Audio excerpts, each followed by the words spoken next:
All right, folks, we are live. Sorry, it took me a while. My internet was very strange today, and it was kind of going up and like out and back in and out and back in. And I was like, I'm not going to stream under these circumstances. But then it stabilized, so I figured, hey, let's do a stream even if it's late. How y'all doing? Eye drops. Well, thanks for the eye drops reminder. I just did one right now. I'll explain the eye drops thing in a minute. So the next one will be the real one. But yes, in other news, I didn't stream on Monday even though I wanted to, because I went to the eye doctor and she put dilating drops in my eyes. That made it, especially for the first like couple hours after, it was everything. It was just super hard to see, but even after that, like for the rest of the night, everything was kind of fuzzy and it was just very uncomfortable to look at screens. So I didn't stream that day. But I got a keratitis. Yay. This means that yeah, basically. No, but I got keratitis, which means my eye got so dry that it started like affecting my vision, I guess. Yeah, turns out, probably through looking at screens a bit too much, because this is my work. My eye was like probably dry for a while and ended up getting to a point where my left eye, like the cornea, the top of the cornea was getting like eroded, I guess. And it started causing like weird vision things. So that's why I went there. Because suddenly I had a astigmatism, do you say that in English? Where on my left eye, just all like develops in like a couple weeks time.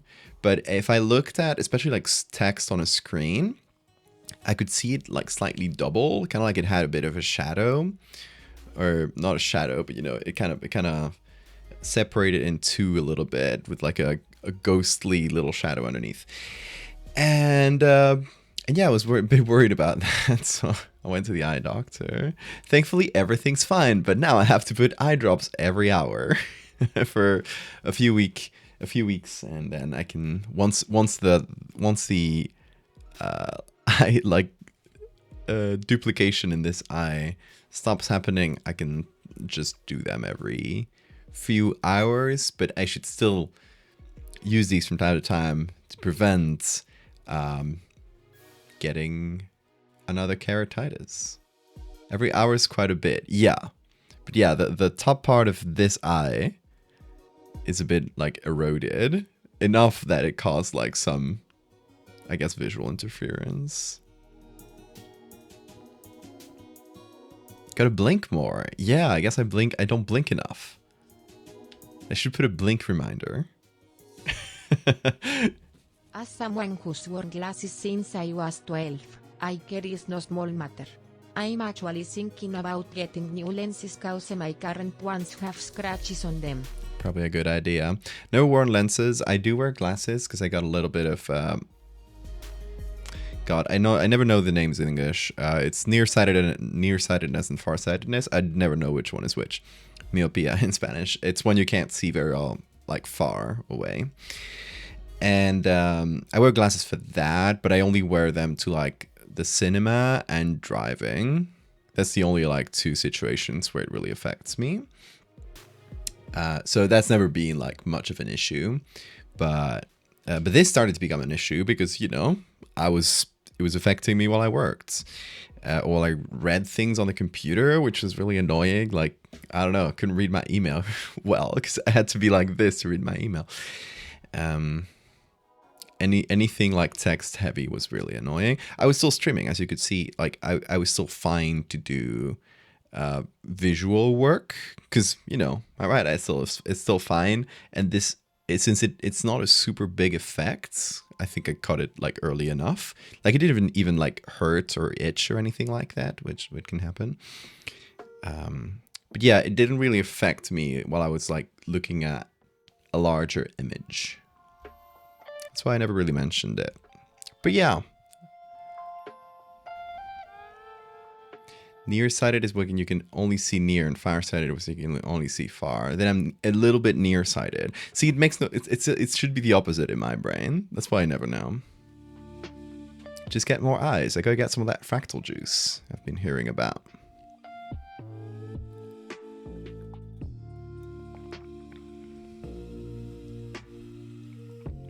Blue light blocking glasses. Those are kind of bullshit. Those are bullshit. I've done a lot of research into glasses and filters because of my sleep disorder. But the ones you'll find, like if you want like blue blocking glasses, you need to get like welders ones, like people who work with lasers and need to like completely block off certain wavelengths. That's what you need to get. Those are the only ones that are actually effective at blocking that light. Otherwise, you're not really doing much.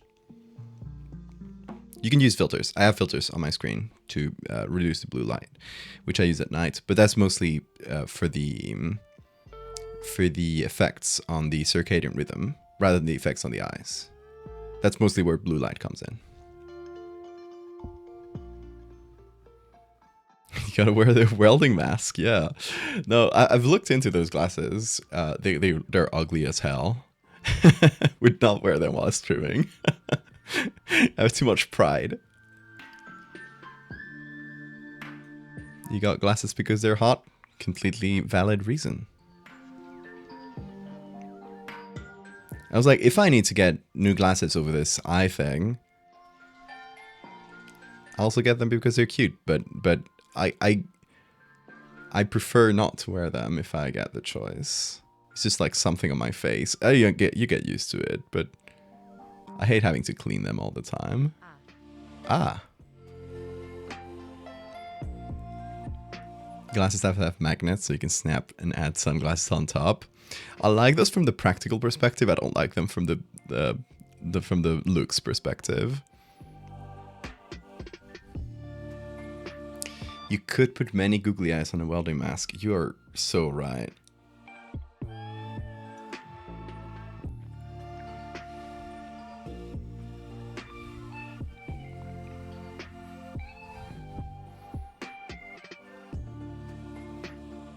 A kid on the train asks you why you have glasses. You explain your eyes are a little broken. And the kid said their mother should wear glasses so she can be pretty too. Oh, that's so cute.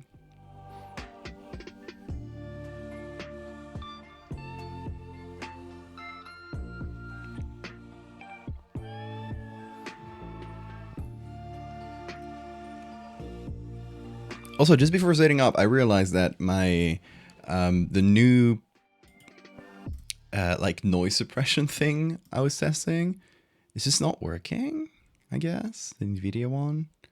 I don't know. Gotta look into that more. But you'll probably hear me drinking tea, or if I brush up against the mic or whatever. It's gonna be a bit ASMR. Kids have zero filter under the age of 10, and their little narcs worried everyone for feels without trying. True. That's why kids are great.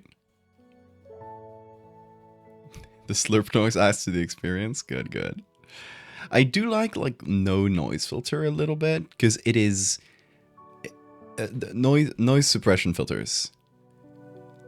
They can be really good, but they distort the voice a little bit. And that kind of bothers me. I got a nice mic, so I could have a nice voice. I don't want it distorted. But yeah, you still hear clicks and stuff, so I don't know. Can you hear this? Clicks? Yeah. You still hear clicks and things like that. It's a little bit bothersome. But yeah, do let me know if the noises get annoying. I think the worst ones are when you bump the mic, which the noise suppression filters usually take care of, but those can be more jarring. Hey, Steph. Also, I forgot to say hi to everyone. There's way too many people. Hi, y'all. Adds a certain charm. Well, if you guys say so. You guys all also like the raining sounds. I guess without the filter, if it does rain, and it's been really sunny these days, but if it does rain, you'll get a lot of rain sounds.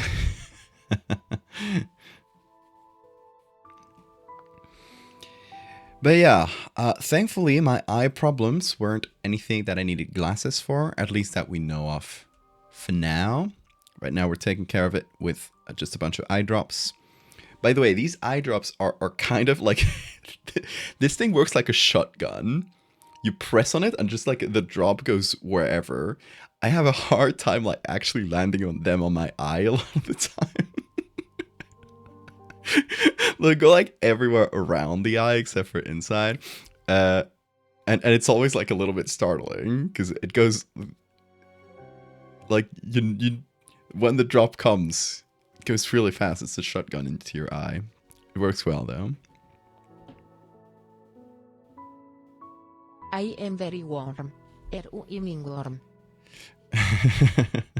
I am warm as well. I wriggle around. It's supposed to be 30 degrees tomorrow, so it's gonna be the worst. I'm going to an event. I'm hoping it's climatized. I'm hoping it's climatized, so I don't have to suffer too much.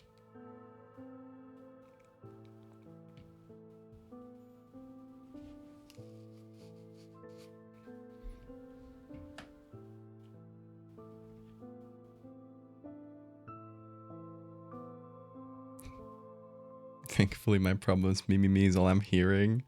Hey, you're on my stream. You don't want to hear about my problems? Aim for the tear ducts. I usually just do this a bit and aim for below the eye, because it's not as startling.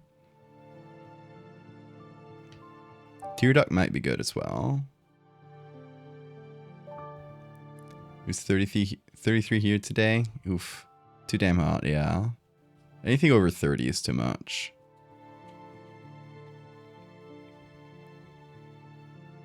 Can have Val on the TV tonight? Whoa. They become larger every day.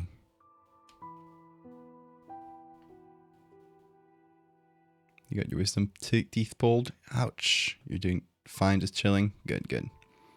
Hope it wasn't too bad.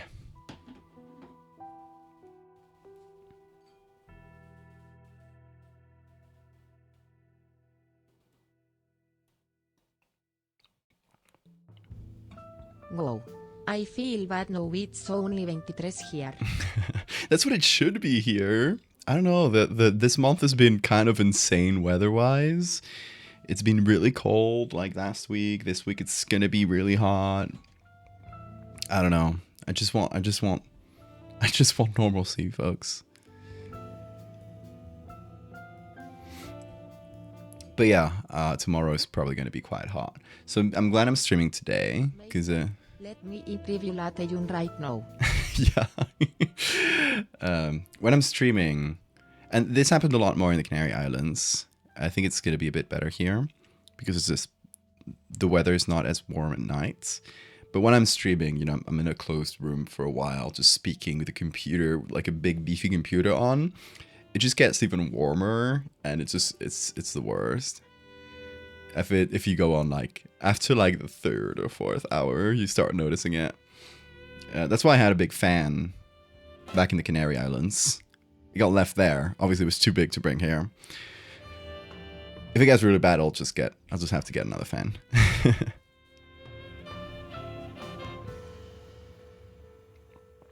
But yeah. I guess I did complain for a lot of this in the beginning of this stream, folks. Eye problems. It's way too warm. Bean is not here. He's over there, just on the couch, chilling. But he's not on arm's distance. Oh my god! I went to fencing and I I did super bad today.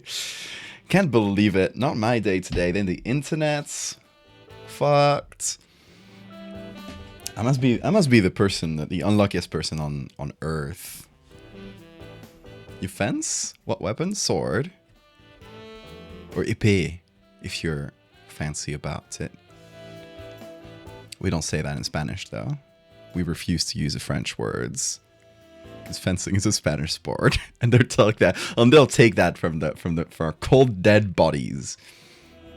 So we just say sword. Espada.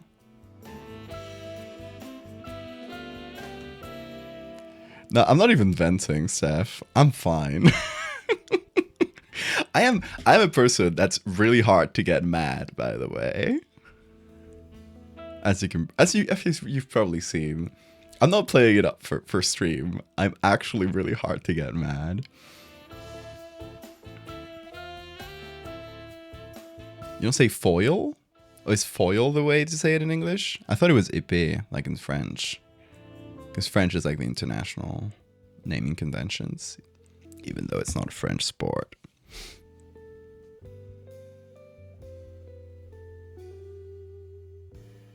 It's actually true. It's actually true of me. I think one of my good qualities is I'm a very chill person.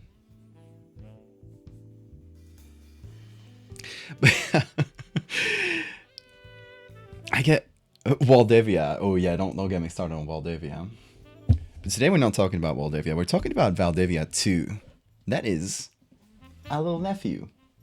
Can't confirm. I've been following on Twitter for years now, and I've never seen I get mad about anything. No. However, though very powerful, I'm not mad. I'm just disappointed. This actually happens with me. Trigger warning when you mention the FRNSH. Hey, come on. I'm French. I'm half French. I'm a quarter French. French enough. I know the word. I know the language. Half my family is French. There are a lot of weird people in France, though, so I'll give you that. A fraction baguette. Fraction baguette. Yeah, I am a baguette with a bunch of jamon on it, but it's mostly jamon. Piled up real high.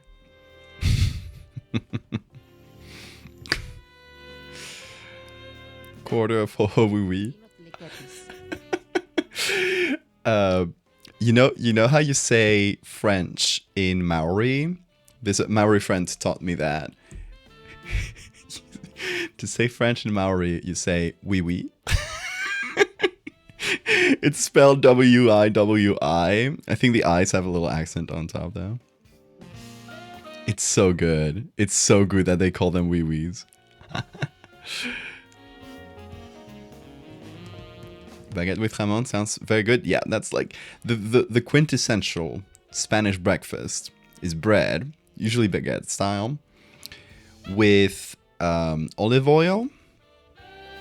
Then you take a tomato and you grate the tomato, so it kind of becomes a tomato paste. So olive oil, tomato paste. Optionally, on top of that, you put some jamon. Delicious, incredible. Try it. It's called pan tumaca.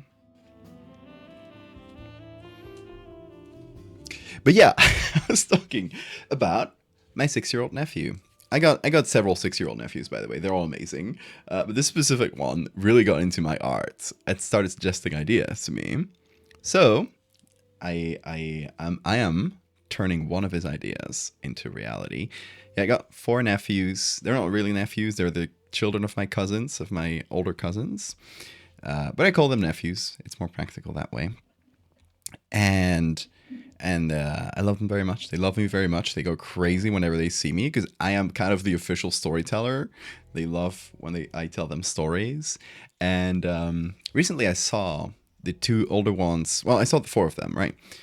But I figured the 2 older ones, which are both 6 years old, were old enough that they wouldn't get too many nightmares if I showed them my art. I showed them a couple of the chiller ones, so they were really into it. So I started showing them more, and they were really into it, especially one of them, who then said, and I quote, I'm not going to be able to go to sleep tonight unless I draw you a monster. So as he was getting ready to go to sleep, I tore off a page of my sketchbook. I just started this sketchbook. I tore off a page, gave it to him, gave him a pencil, and said, okay, you got this. Go do it before it's your bedtime. And he just ran off and brought me this back like a few minutes later. It's a big tentacle monster eating a guy. Creepypasta faces for a reason. Yes, yeah. And I was a little worried that at 6 years old, maybe they would get nightmares if you get them into the real scary stuff. No. This one, the one who did this drawing and gave me the idea we're going to be doing today, also did hold on, this, which is me being strangled by an evil vine, and you can see my boots are falling and a bunch of stuff is falling from my pockets. Really cute. Then I get eaten by a big old carnivorous plant. He loved the plants. He was a big fan of the plants. But yeah, I showed him, like, not all of them, but basically all of my bestiary. Except for, like, the really, really, like, upsetting ones. And he loved it. I am their cool uncle, yes. Despite not technically being an uncle. He found me in food form. I'm on Serrano sandwich. Yeah. So that's where the Discord name came from. The Discord name? Oh, you mean the stream name? Like...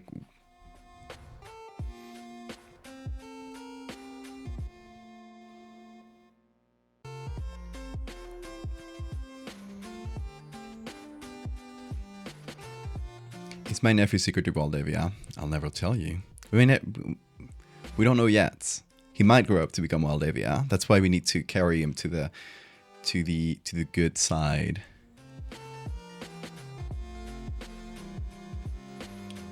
But yeah, little horror artist in the making. He said such great sentences as, when I'm back home, he lives in Madrid, right? So he lives a bit further away. That's why I like to. Madrid is the capital of Spain. I live in Asturias, which is up north.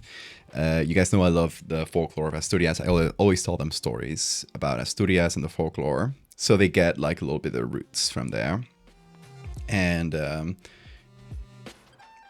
yeah, he said, when I'm back in Madrid, all of my classmates will be asking why I'm drawing all these weird monsters, and I'll tell them it's because of my cool uncle Edu.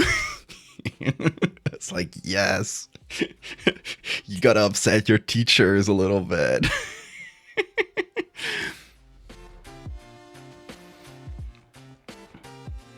So yeah, over that day, or those couple days, he gave me a bunch of ideas. One of them is the one we're making real today. I think it was the first one he gave me, but I latched onto it because I really liked it. Right.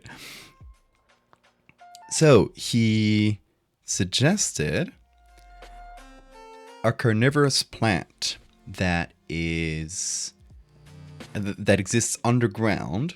I don't know if he specifically mentioned a plant, but then we made it a plant.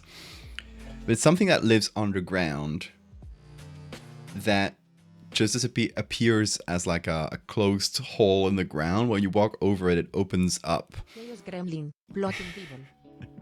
It opens up, you fall down, and you get eaten and digested. I was like, this should be a carnivorous plant. And he was like, yes.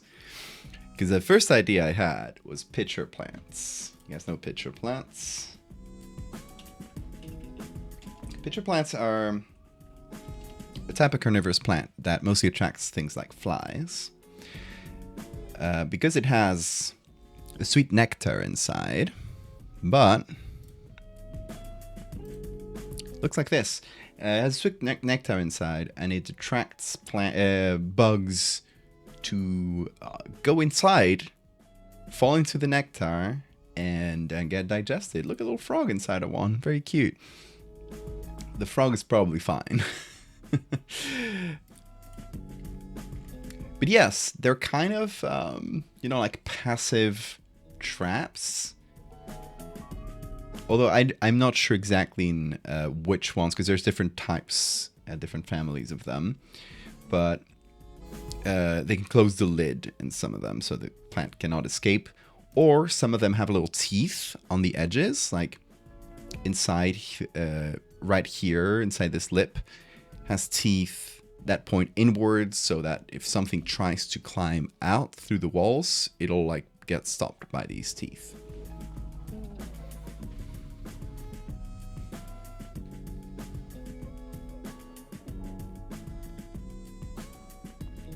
So, it is a hole in the ground that acts like a pitcher plant. It's literally going to be a type of pitcher plant. But it mostly develops under the ground. Just has a bunch of acid down there. And uses this lid that a lot of them have. And this like big leaf-shaped lid to cover itself. And just look like any normal piece of grass until you walk over it. When you press on this leaf and it just falls inwards, you fall inside the acid, the leaf just springs back up, and you're just left there to die. Also, there is, talking about pitcher plants, there is a fly in this room. I just heard it. It's not a mosquito. I don't think so. There was a fly yesterday, so it might still be alive. I've never managed to catch it.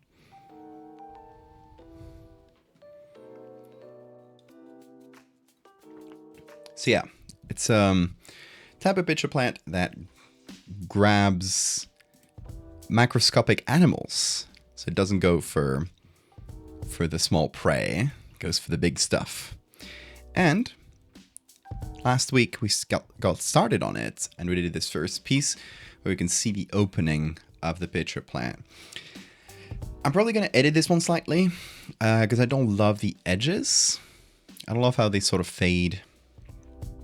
I would like to have more grass kind of poke out above it, and maybe a bit of a darker edge right around it. But yeah, most of all, I want this to look very inconspicuous. So if you cover the hole with the big leaf, it looks similar enough to the grass that if you're not paying attention, you won't see it. And depending on how big these are, you might get, first it's going to catch small animals, then it might get your entire foot, and dip your foot in acid, which is probably not going to be great. But if it's big enough, you can fall entirely into it. Got a new cat duck? Hell yeah.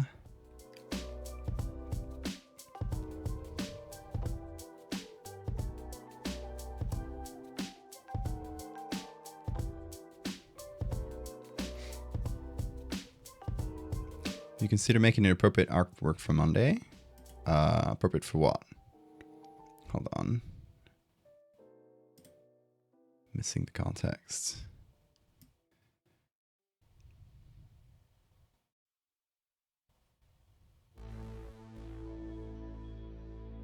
What is Towel Day? I've never read Hitchhiker's Guide to the Galaxy. I got it right here. My sister brought it to me from a trip to England recently.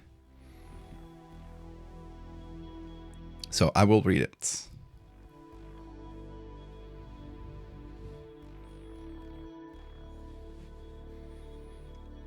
The kitty's name is Monk. Very good name.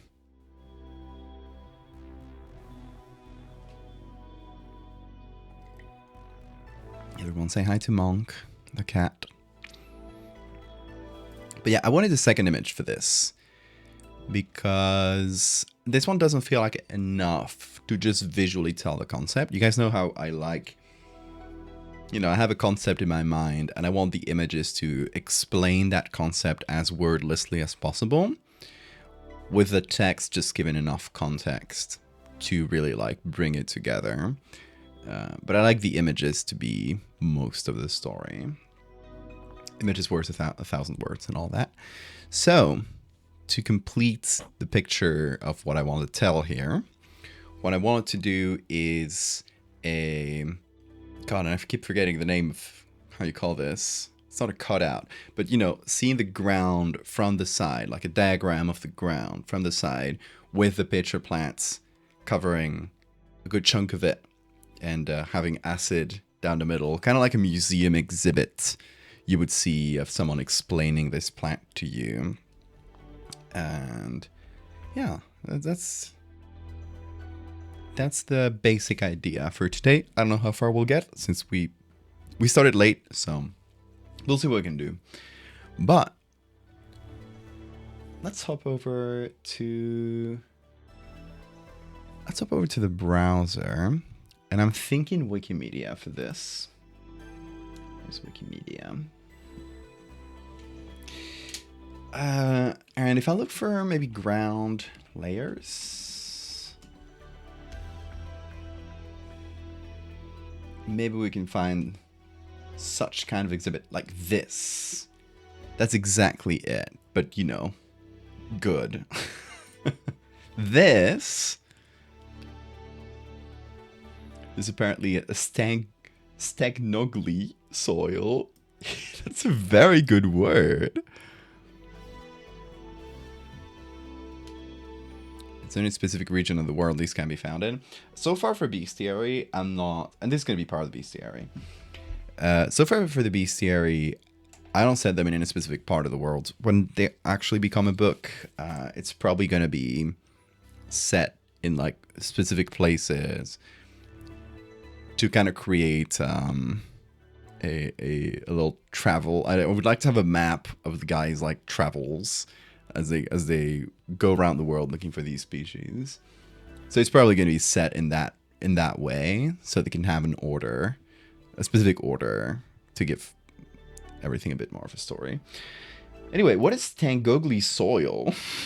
I need to know. This is a very good word. I'm sorry, we're already doing a segue, but a stagnogli is a type of non-alluvial, non-coniferous soil that is typically loamy or clayey. These soil scientists are just having fun. They're just having fun. They're just making words. Stagnogli soils are related to pseudoglaze. Pseudoglaze? I don't know how to pronounce this. It's fun though. Anyway, now we know. This would be a good like start, like a top for the image. Let's see how big it is. 1500 pixels. Oh, it has a weird filter. What the hell did they do to this image? All languages are just people getting together to make up new things to say. That's what makes them so damn fun. That's true.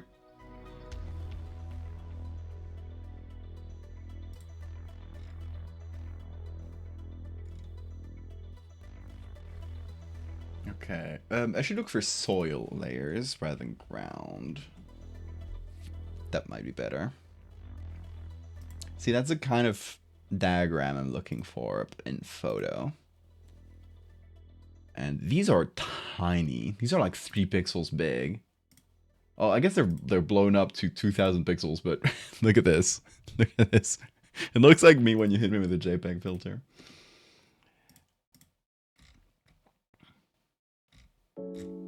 Okay, a lot of maps. Don't want maps, folks.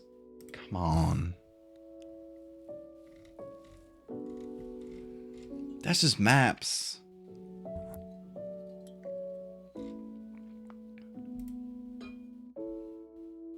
That's just like the same thing over and over.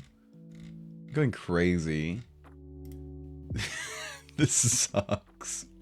Okay, no, let's not look for soil layers anymore. There is a mosquito. I should have a carnivorous plant somewhere just to catch all these mosquitoes that harass me during streams. Look at America and like it simulator. Yes. Let me try pickerel. Pickerel's good for historical photos, but it's also good to search through a bunch of U.S.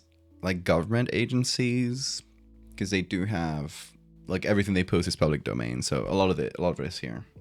So let's look for soil layers. Okay. See, that's what we're looking for. This is from Wikipedia too. U.S. Department of Agriculture. Okay, so that's a good option. It looks a little odd, but any of these might be good. I would like one where you can see the top a bit more. Onkenitai molli, mai konure, takes avasis new lil broderades, also a konure, takes avas to and then they was fit to announce their vas. Very good. What are we looking for? I'm looking for this sort of cutout of soil.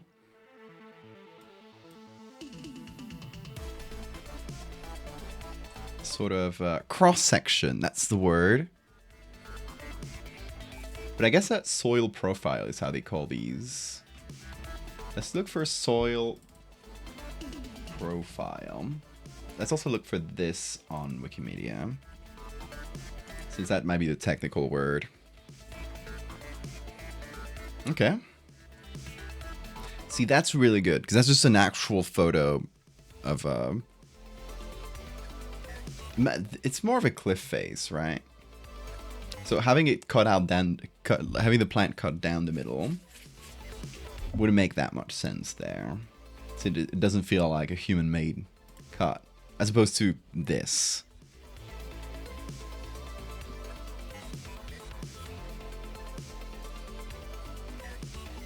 See, this sort of thing would be great. We even have the... Oh, it's such a bad picture, though. Such a bad picture.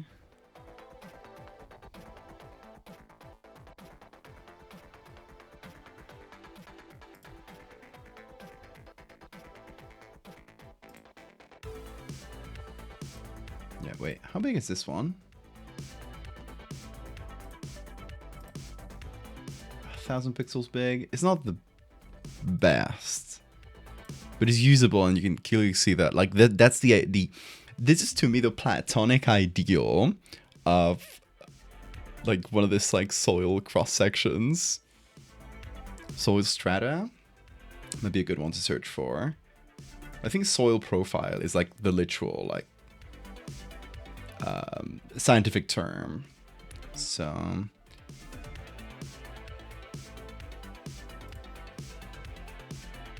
What is the romantic ideal then? the romantic ideal. The romantic ideal has like little worms crawling through it.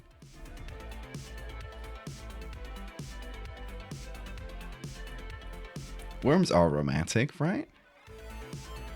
This is fun too, by the way. Like having a person sitting next to it. It's tiny. It's so small.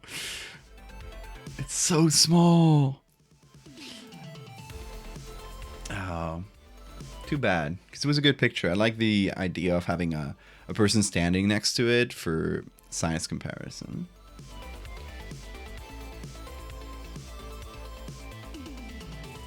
Okay, there's a tree, like a root going down there. It's pretty small though. Can I filter by size here? I never remember to do this. Let's filter by large. I don't usually size filter, but in this case, it might be useful. Here's a soil profile, but it's like, oh, someone classified it as clay, silt, and loam. Thank you. I don't need that though. But this seems like a natural, yeah, it's just a natural cliff face next to a river. So it doesn't seem like one of those like perfect cutouts. And you know what? This is honestly really good. It is a large image. Also, did you guys see that? It loaded left or right to left. I don't think I've ever seen that. I can always add in a person, yes. That is a great point, Steph. This might be the best one. I like that it has like a police tape. Is that how you call it? One of these. It has these, I guess, the center one is a measuring tape. The side ones are just kind of whatever. Don't know what they're for. But that can be removed. And the grass is a little bit gray. Not too bad. Crime scene tape, yeah. Yeah, like this would work as crime scene tape, especially if we add the cutout and we put in some like human bones in there.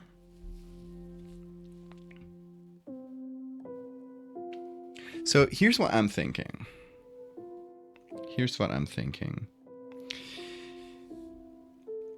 My first idea was to have this like soil cross section as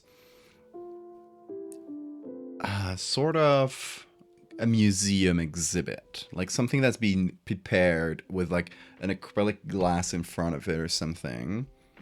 So it's been like perfectly manicured and prepared as like a little scene so you could learn about this creature, this thing. But what I'm getting from this image is just like, this has just been done out in the field. Like they just dug a trench and they happened to cross over one of these and they found a body. And now there's like a police investigation going on.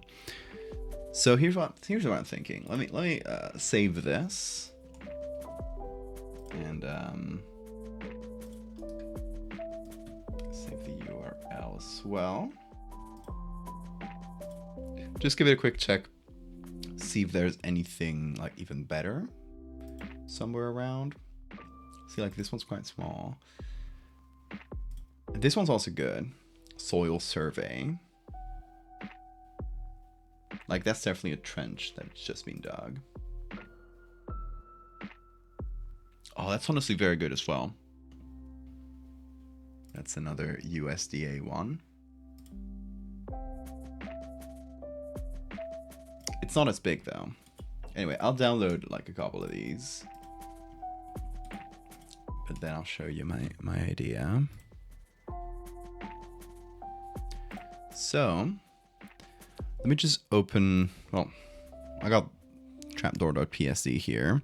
What I'm going to do is delete everything, save it as trapdoor2.psd, and let's drop in these images. Nope.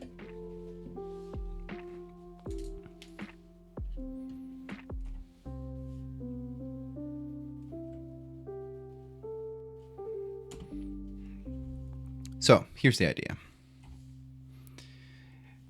Since it's been dug out sort of haphazardly, maybe we get like the mouth of it, and that's like been pretty well cut.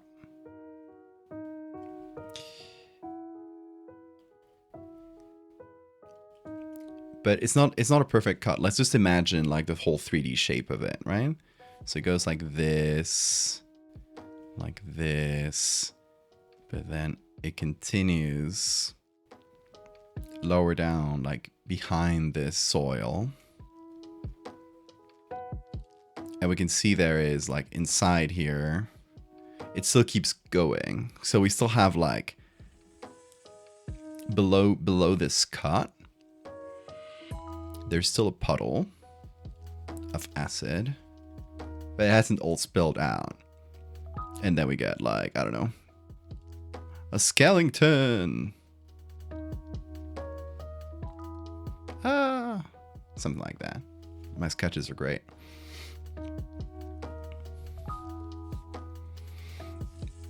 But yeah, that's the idea I'm getting. It's not like a perfect manicured cut. It's sort of haphazard, and they just happened to find this by accident.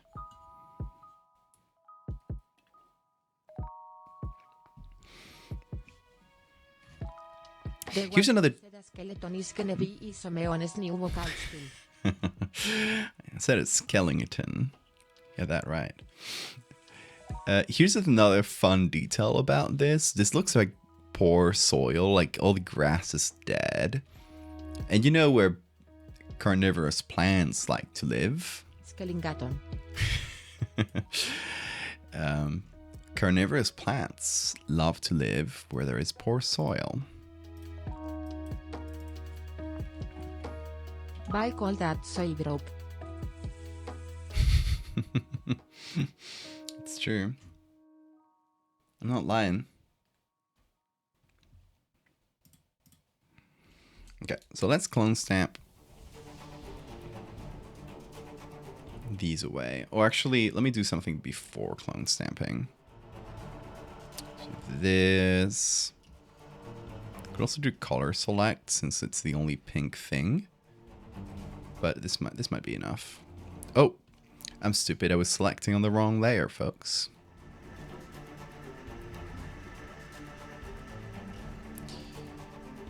Yeah, setting up a quick select here. I don't need it to be perfect because I'm gonna make it a little larger to get the shadows as well. So I just need to sort of follow the shape of the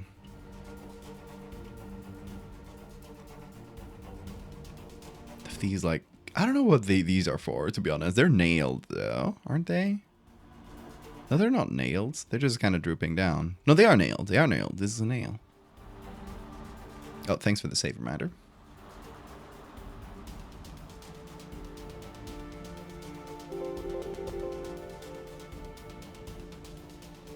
Hey, thanks for the bits.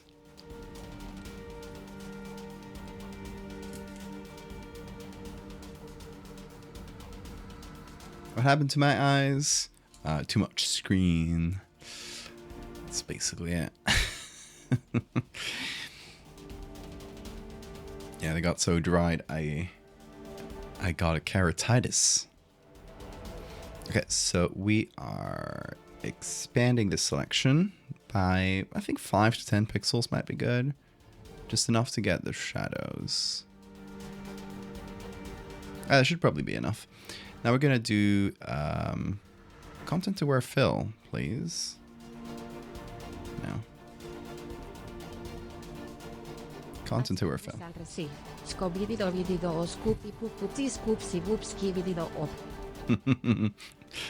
We're back on making the text to speech bot say things. Hey Vishanti.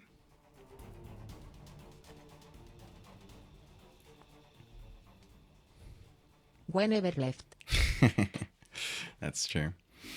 Okay, it creates a bit of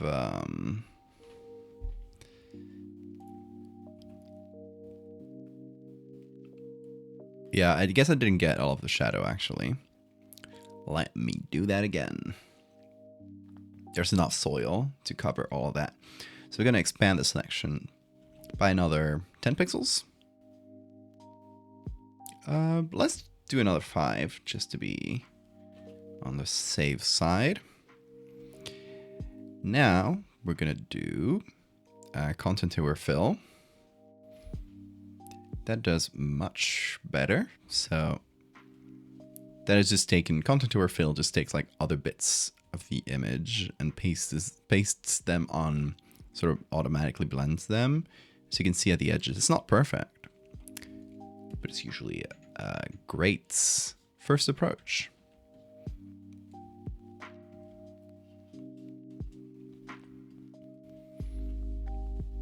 So I'm not super worried about the center since that's gonna be taken up mostly by our plants. So anything that's inside the sketch here, not super worried. You just gotta leave it nice and clean. So everything up to here.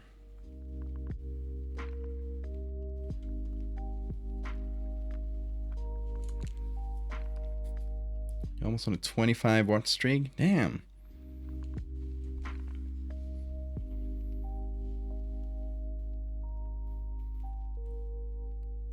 Oh, does it give you extra layers when you're on a streak?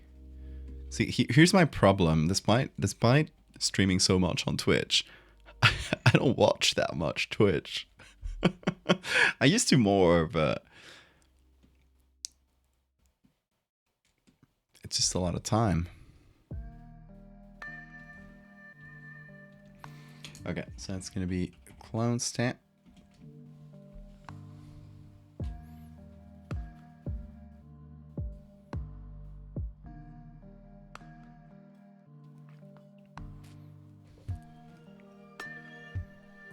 There's a decent chunk of layers you get every time, around 500, for every milestone touch set for your watch streak. I think they do it in groups of 5. Oh, makes sense, yeah. That it would be every 5.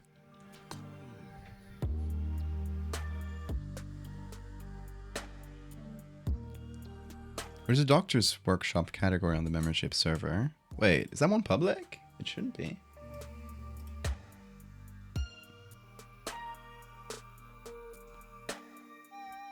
Where is it? Oh, maybe the whole category is.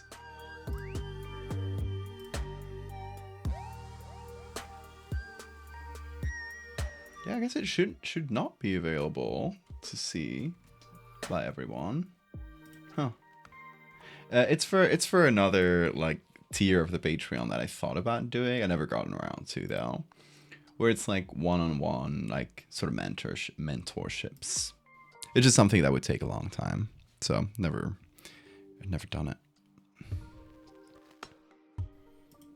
But yeah, the tier would be called Doctor, because it's all like collector, curator. All ends in OR, so I guess Doctor is the last one.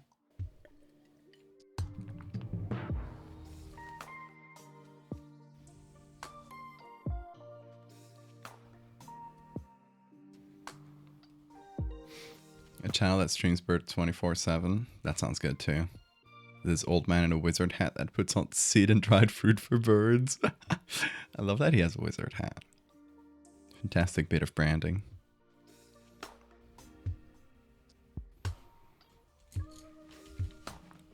Okay, so we got this. There is another bit of tape, like, oh, don't freak out, Photoshop.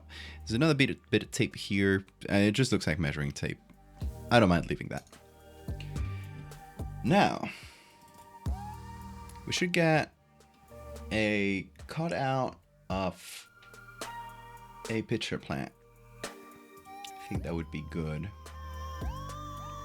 I have a book with a bunch of cutouts of pitcher plants. Unfortunately, I don't think I can use those images. But let's look here for pitcher plants, just in general.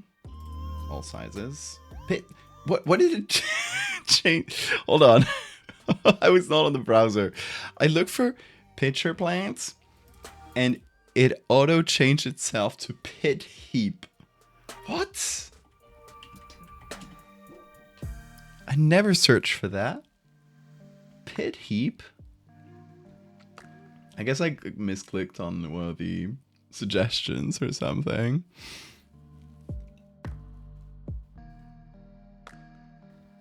I have no idea what a pit heap is. These are fun looking pitcher plants.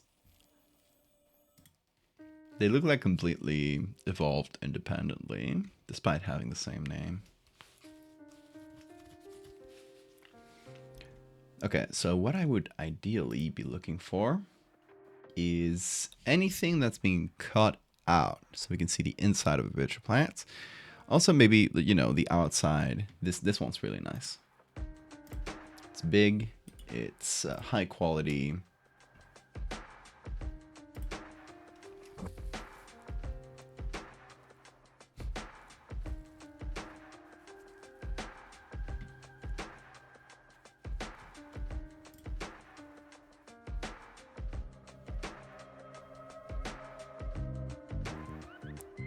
Discord sends you all the channels and just tells your client to hide them. My client ignores them and tells me what roles can't see their contents. Oh, you hacked your Discord. I'm gonna report you to the police. Okay, I thought I had set the permissions wrong.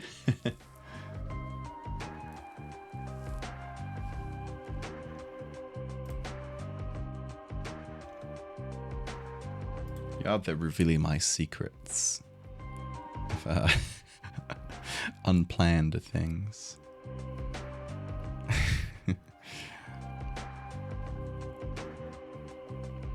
It's like 3 pixels big.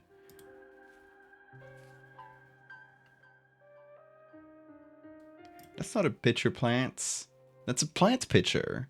Come on. Don't even mess with me. I know the difference. Hey, don't put your hand in there. You're gonna get digested. Don't do that.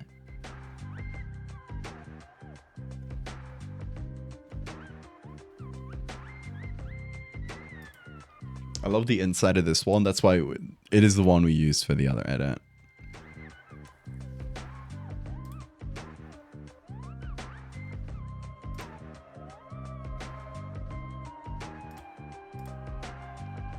I love this one. I was so close to using it, but it's blurry.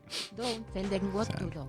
Maybe they want to get slowly eaten alive by a carnivorous plant. What a way to go.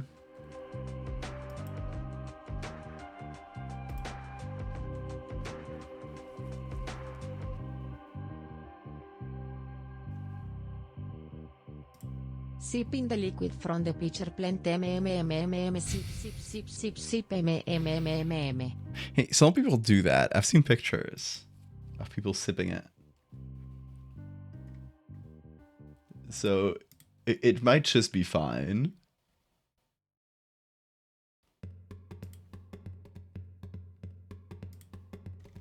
Like, I guess it's bug killing juice, but maybe it doesn't hurt you. I don't know. Don't know enough about these things. Exactly. It's the irremediable countdown to death in slow motion digestive fluids.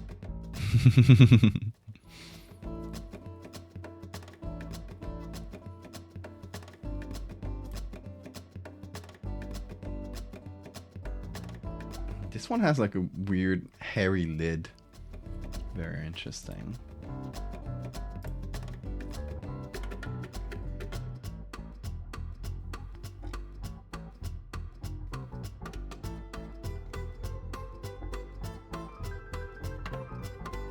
I love when they take photos of scientists, just like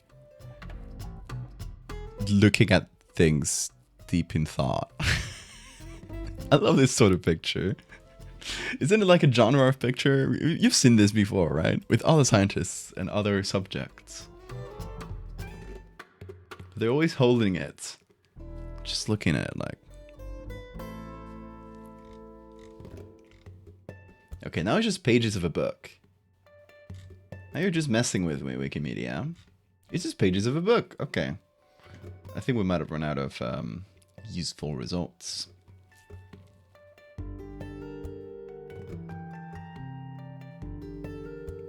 Okay, so here's my thinking. We got a really high quality one of the outside of the pitcher plant.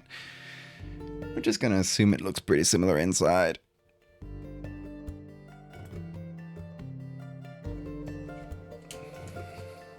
Me making poop image. Yes, that is one such kind of image.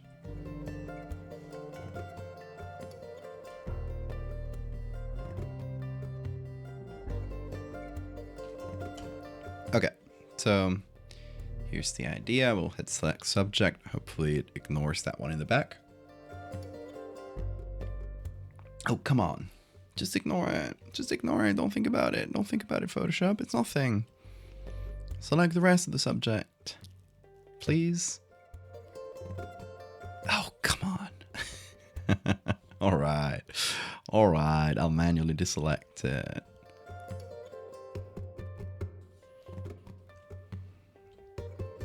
Can't become lazy.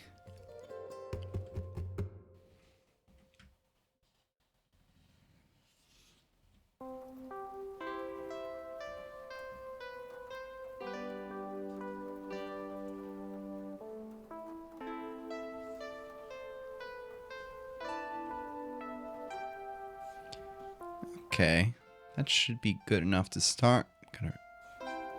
Remove these. Eye drops. It's eye drops time. I'm just doing the left eye. I do the right eye every few hours, just to get used to the rhythm of it. Because eventually, when my left eye is better, I'm gonna have to still do them every few hours. But it's probably gonna be like before and after stream, so you're probably not gonna see me do them. Let's see if I hit myself in the eye. Fuck! I failed. I blinked. See, I'm really bad at this, folks. Oh my god! Don't read them all at once. let me do things one by one. Don't worry. I'll get the eye first. There we go. I'm so bad at eye drops. I'm gonna waste like half of this. First, then into the third act, then blink. Oh, into the closed eye? Then I don't see like where I'm People in hitting chat it. meds, drink some water, and stretch. Lily reading. People in chat take your Again. meds, drink some water, and stretch. Yes, okay. We remember to save. Yes, saving. Self-promote. I guess since you mentioned the Patreon, you guys should join the Patreon, and you will get cool collectible cards. You'll have heard this spiel. The cards are cool, I promise. Based off all of my edits from all throughout the years, and you can use them to play a game. So, if that sounds fun. You also get them in a cool, customized pack. To control the blink reflex, just drop it close to your tear ducts and blink afterwards. You'll develop the muscle memory quickly. Interesting. I'll try that. I might try that. When cards? Pretty soon. They're being printed. I got a supplier. I got a good supplier. After cycling through a couple. For context, I had to change suppliers because of the move. So there's a couple months of cards that I still need to send. They will all go out to everybody, of course.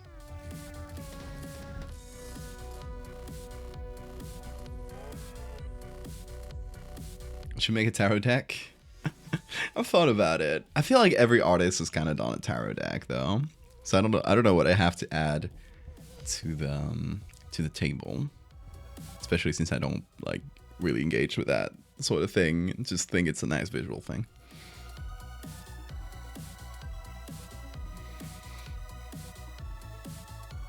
So what else do we have? We have 2 words in Spanish.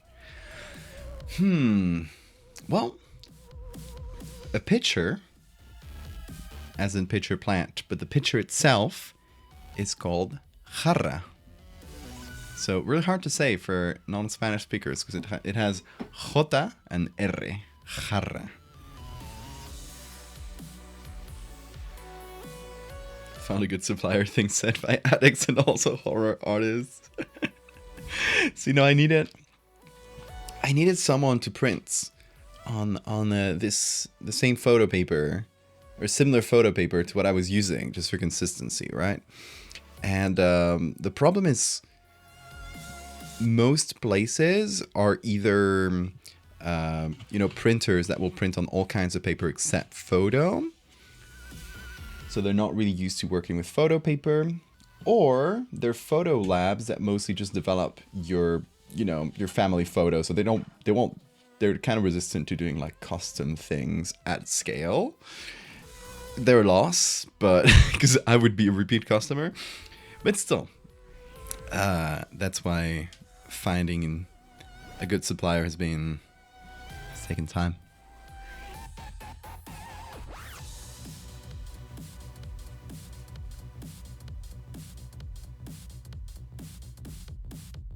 Also, well, I should teach you all whenever you do Spanish words.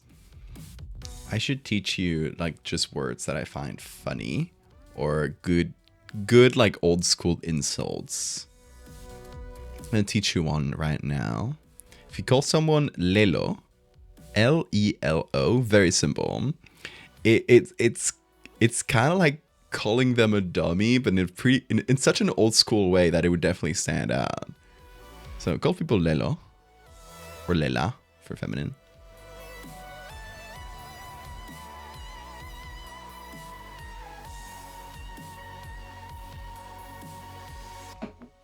Anyway.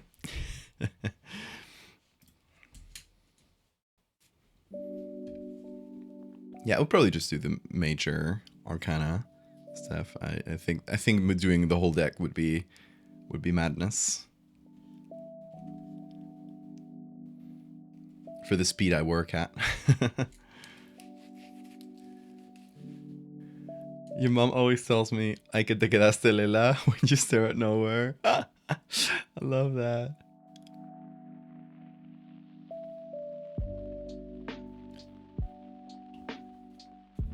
Today you saw prolijidad. Good word.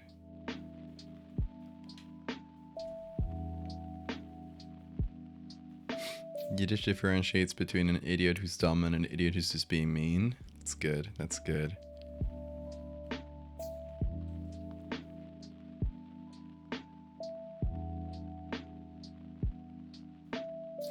Okay, so I'm gonna make 2 copies of this. The first one, and also I should open the other document, is I am going to come back to it. What did I call it? Trapdoor.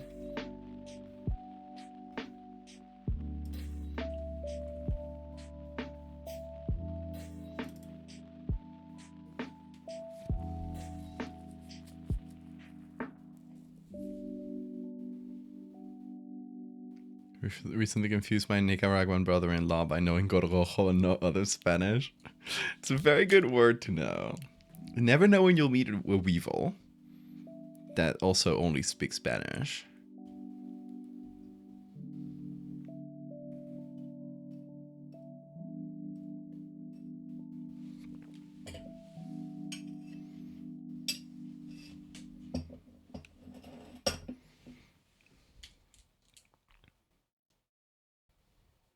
Schmuck is an asshole. Also, that word comes from Yiddish.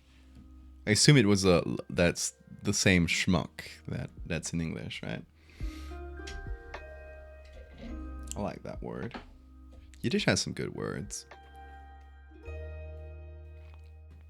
Okay. So, gotta make sure that the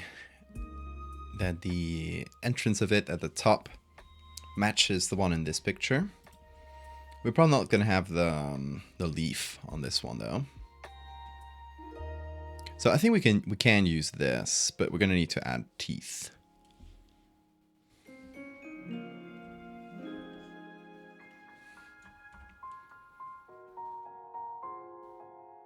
Also, I guess the back of it is blurry.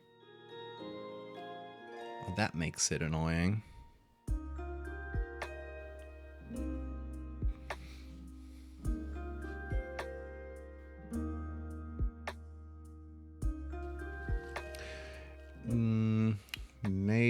Maybe I'll find another for the opening. This one's good for the body. Let's see what we got for the opening. Going back to the search here. We can also search in iNaturalist as well. There's plenty of good ones on Wikimedia though. That's the one we got, right? Yeah, it's just sideways. Can get the back of this one maybe.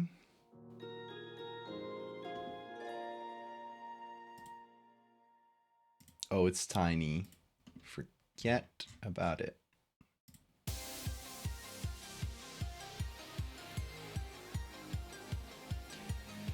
We got this one, which is the one we used for the base on our first image.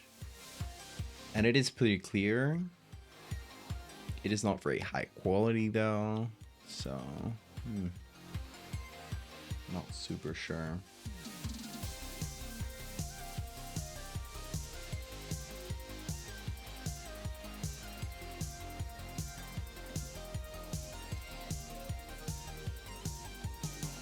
No, the back of it is too blurry.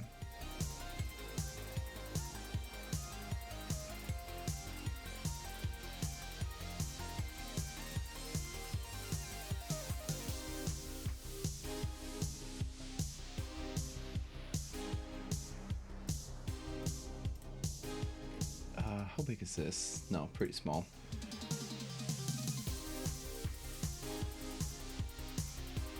Let's see, there's gotta be one we can use where the back texture of the opening isn't very blurry. And it's also just large enough. Not super sure about that one.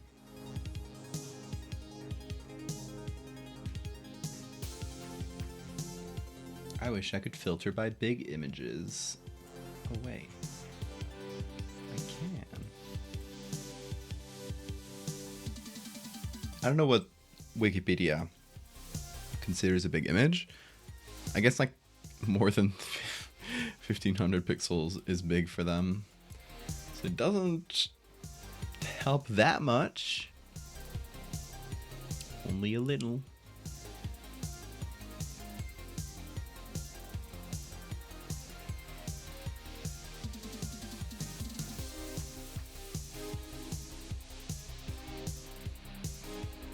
How about this one? This one also has little spikes. Oh, it's blurry. See, the problem with them is that in real life they're small enough that if you try to take a picture of one, the back of it will be blurry. Or either the front or the back of it will be blurry unless you have a good camera. I have no idea. Trujesen. Oh, trujesen is a form of traer. I think so. Yeah, it's very old. A very old form for a verb. Hey, Nova. Hadn't heard that in a long time.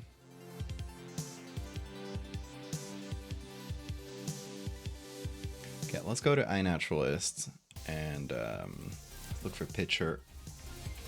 Right. World pitcher plants, North American pitcher plants. Okay. Let's see this family. I guess a New World pitcher plants are a specific type.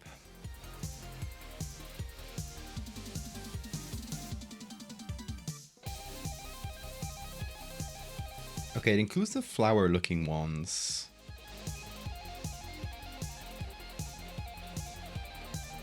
But also some of these. I guess these are just like independently evolved though. It's not really like the ones we're using. That's Nepenthes, I believe. Tropical pitcher plants. Yeah, it seems to be two different groups of independently evolved pitcher plants.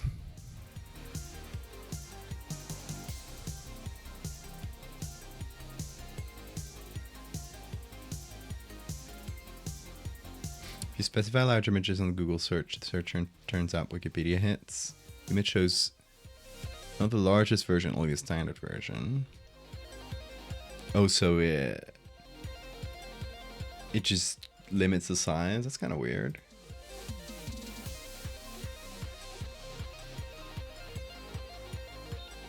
Wait, we got an open one. See, I sort of remembered, I like half remembered finding something like this. I just forgot about it. How big is this? Ooh, it's big.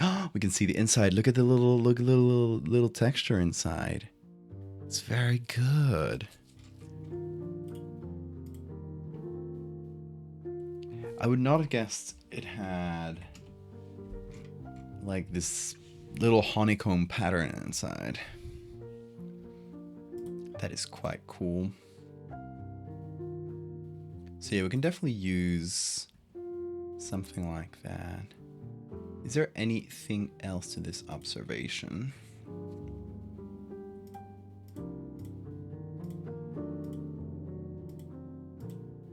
Also, the fact that it's sort of rotten, it's kind of cool too. Let's see.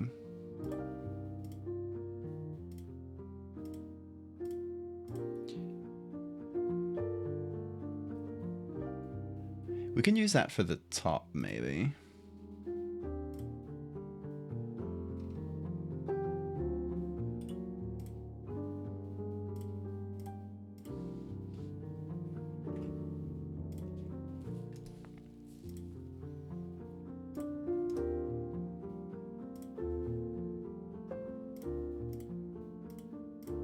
Okay, only one of the torn one, the open one there.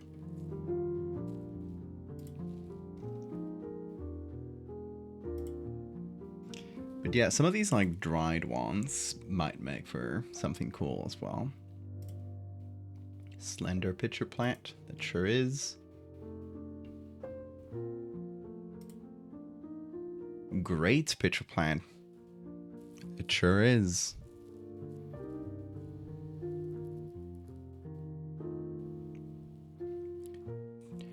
Today you saw entreoi.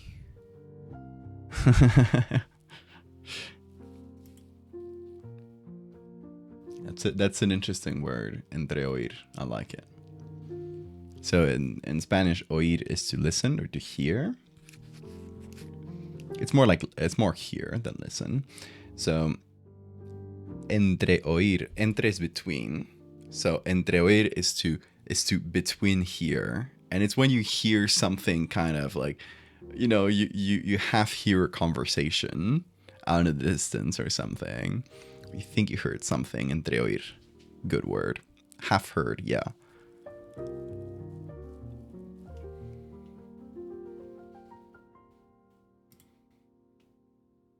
Oh, look at this one closed up.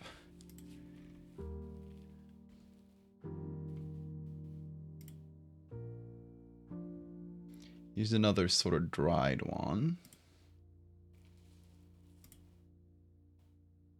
I like the shape of these trumpet-looking ones too. I feel like for ours though, we don't have sort of a round bottom, like a big cavity in the bottom, and then the neck of it would be a lot thinner.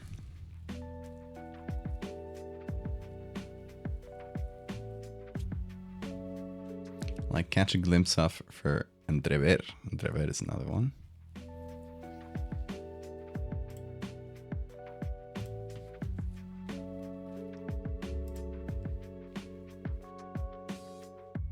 A lot of these are just kind of dried at the top, which is quite interesting. I wonder if that's part of their normal life cycle.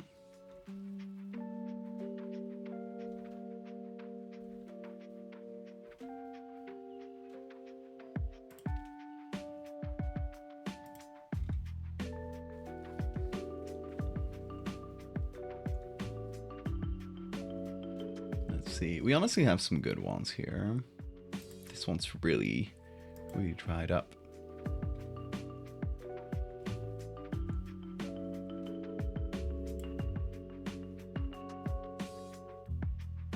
I like this one with the spikies. I wonder why they have spikes like all the way up to the leaf here.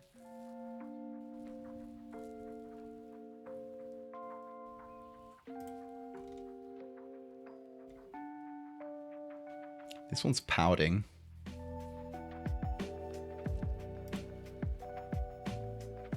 It's not happy about being a pitcher plant.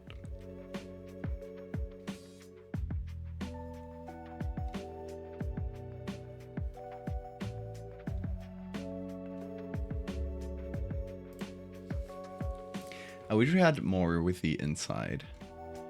Okay, that's all the ones we can find.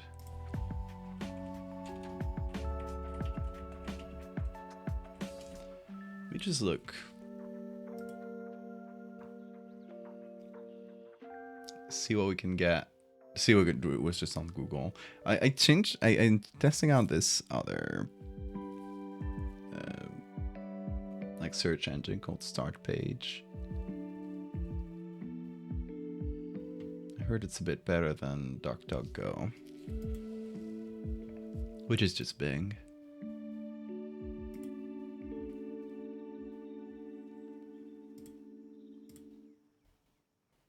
Oh, can you search for...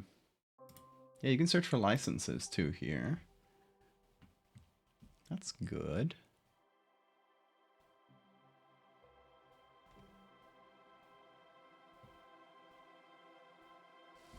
Although he gets you like Shutterstock photos. Okay. We search for a picture plant cut. Oh, all licenses. I just want to see.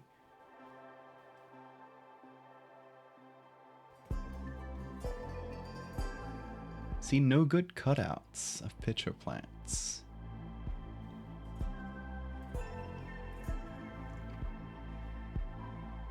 That said, I do have pictures of them.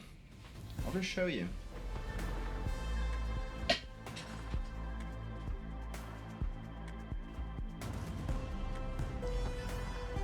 I mentioned this last stream where we worked on the first image.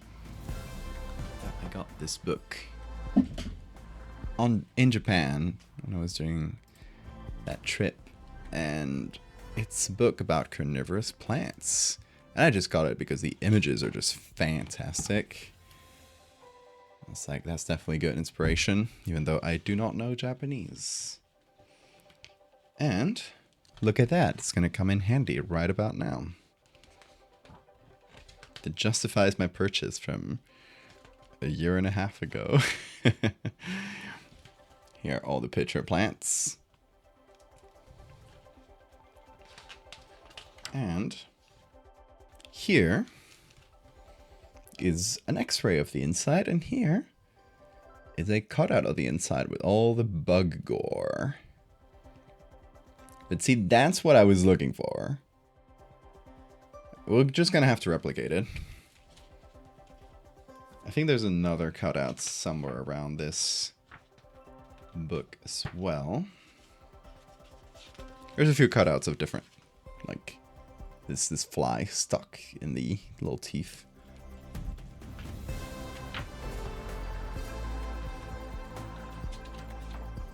And let me see. I thought I remembered.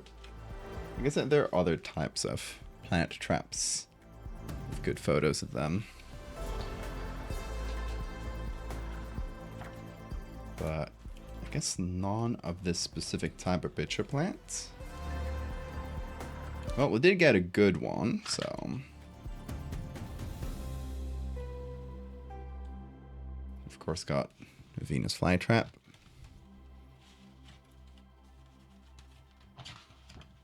Hey, Bill.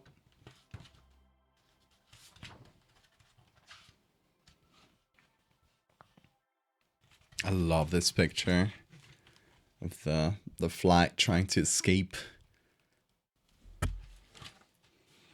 And then being consumed. Oop, sorry. And just being consumed.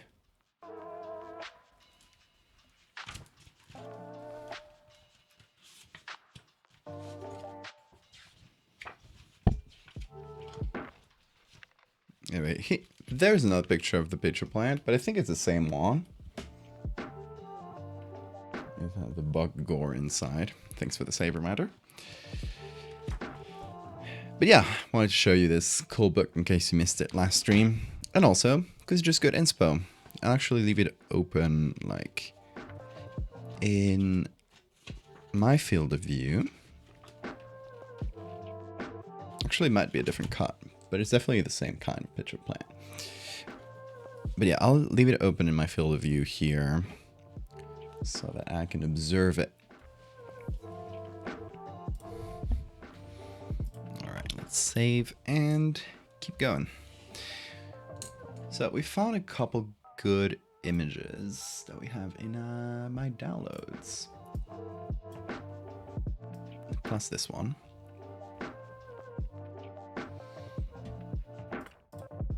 I think I'm gonna use the rotten one though.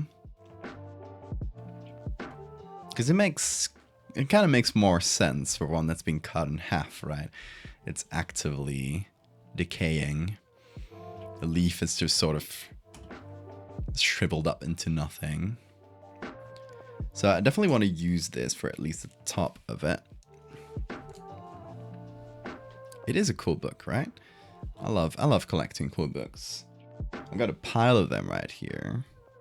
guys want to see my pile of books? I might have shown these on stream already, so please stop me if I have. I was at the secondhand markets. What do you call that? A flea market? I was in the flea market the other day, and I got a bunch of books from the 70s about conspiracy theories. It's great. Is the plant trap dead now? I mean, yeah, if we cut it in half, it's gonna spill out all its juices, so it's gonna die. It might already have been decaying before it was cut, though. Not sure about that.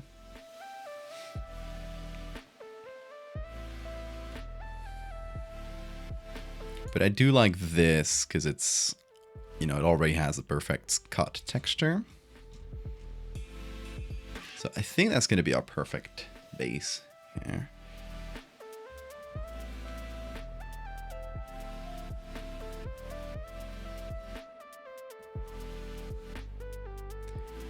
Common iNaturalist W, exactly.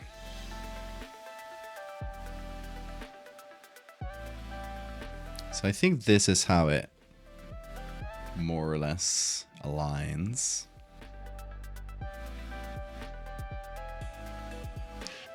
And here's the idea.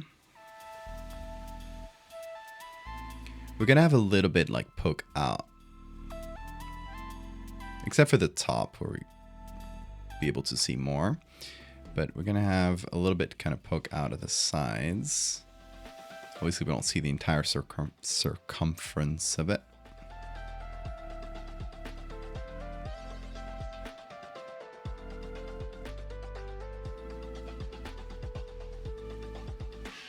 So we're only really seeing a little sliver of the outside. The rest we're going to have to make it up with our imaginations. Where is Bean? Bean is sleeping right there in the corner. I did not want to bother him. Although in a few minutes I'll get up to go to the toilet in a few minutes. What time is it? Yeah. And when I'm back I'll just grab the Bean. He'll probably just follow me because he likes following me every time I leave the room. If he's not like super sleepy. He is a good boy. Okay, so on top of this, the idea is to, you know, have this little bit of the side poke out and then it's cut like fairly close to the edge.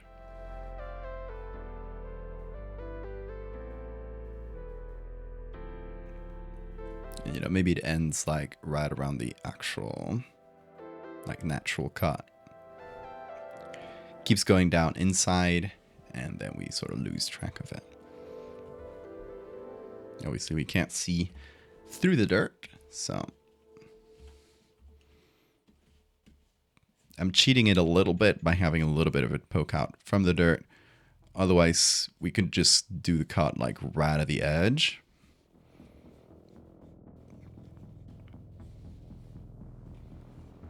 But you know, I'm kind of imagining since the inside is mostly empty or liquid, and as you're cutting down, you'll be pushing into it a little bit. You're not getting the exact same cut line as the dirt. So when you're done cutting, it's just kind of like you're gonna have a little bit of a flap on the edges, right? Does that make sense? I think it makes sense. It makes sense in my brain.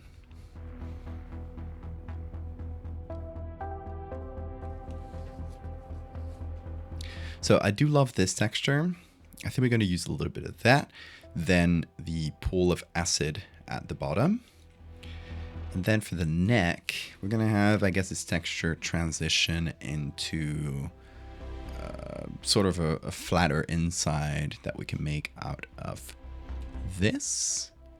Or we just make up our own texture. Because I do kind of like this I guess stomach-like texture, like our stomachs have this sort of texture as well. Chapter 9 of your fanfic, nice. Get riding. Okay, here's the idea, because I do want to use this as a base somehow. especially the center bit of it, because I do like the red splotches and the little veiny texture. I think that's pretty gross and cool. So I'm gonna put this on top of our base plant. Have this shitty sketch to sort of guide us a little. But what I'm gonna do is this. I've already got the top of the inside there. I'm gonna need a different, like, more rotten texture for the top of it. But we'll get to that for now.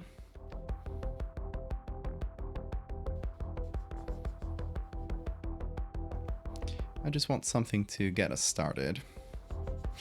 Let's see. This looks like diagrams I've seen in so many textbooks in my science classes over the years. That's the goal, that's the goal.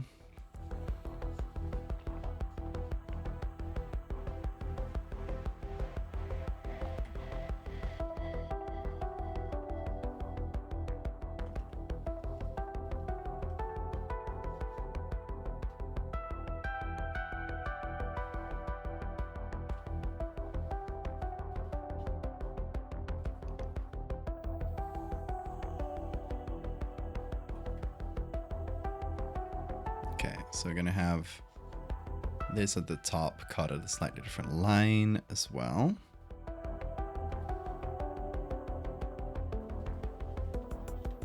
Gonna go in a little.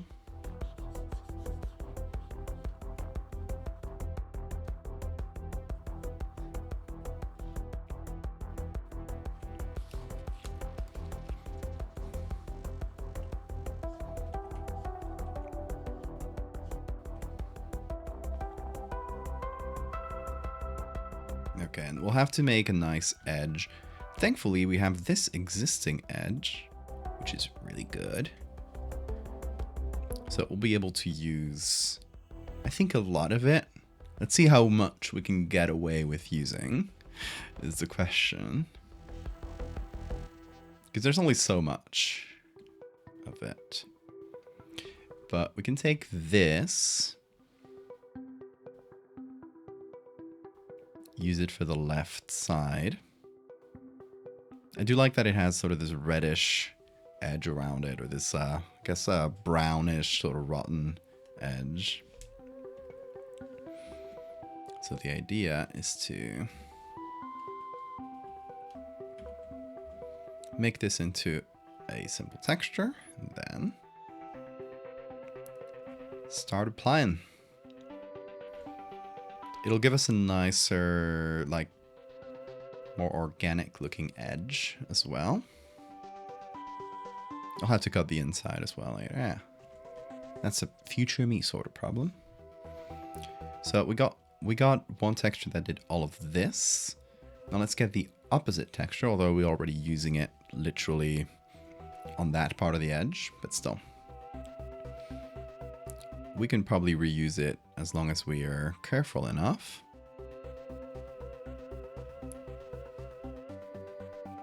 And we just warp it a little bit. We should be able to use it. Let's see though.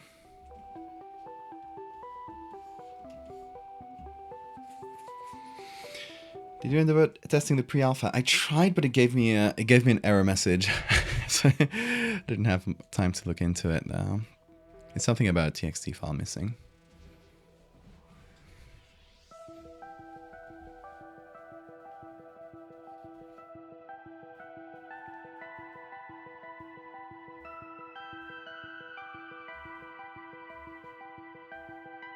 Okay, let's start this way. Okay. Oh, it doesn't want to rotate. There we go.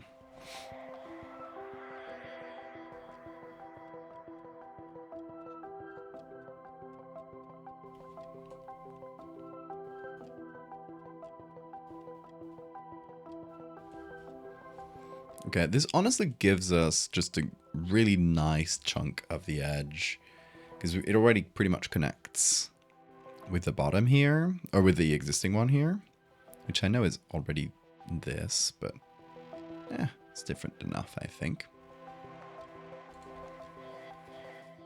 You know what happened? Good.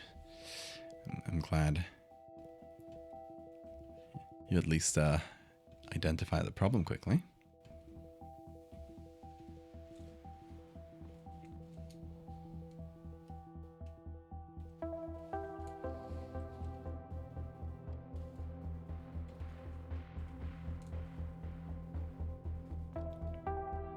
Okay, and let's see if we can reuse this bit, because it's the last one we need to do. I don't want it to look very similar to the other, though.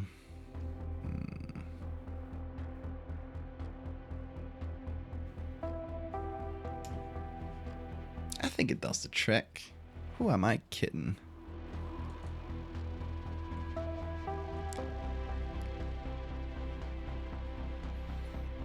Okay, now we're going to take these edges and smooth them out. Get the... Oh, where this disconnected? Hello? This little shortcut thing I got disconnected. Oh!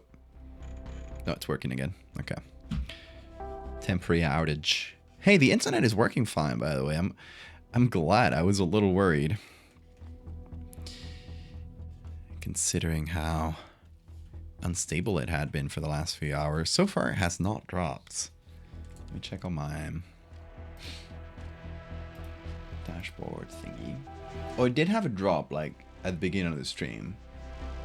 There's a big spike downwards.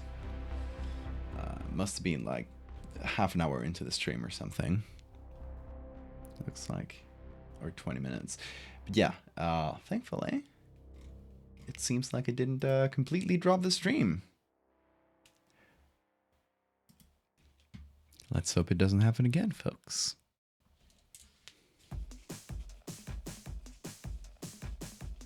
Operation Yummy Sandwich complete. You're so lucky.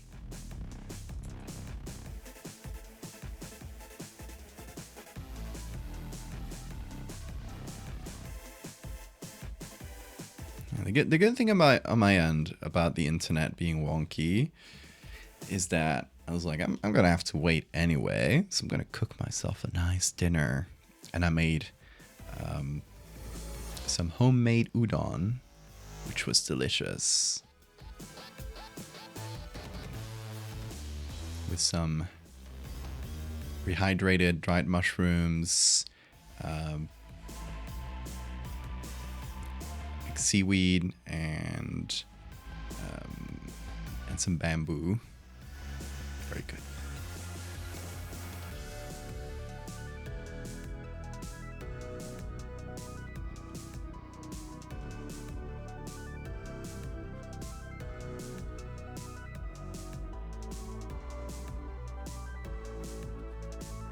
Bacon, goat cheese, honey mustard, arugula.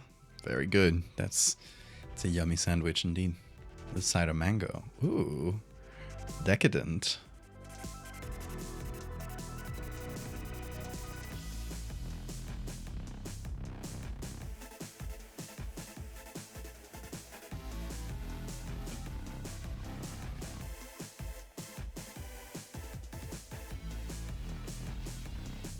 Hammy, at some point I'm gonna stop you from writing fanfics to have you write a path for the official Valdevia dating sim. You have been warned. Better get ready.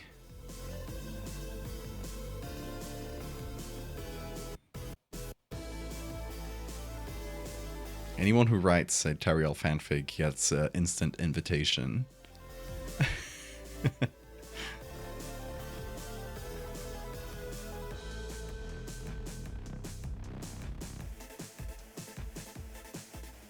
More pressure? No, we're joking around. We're joking around.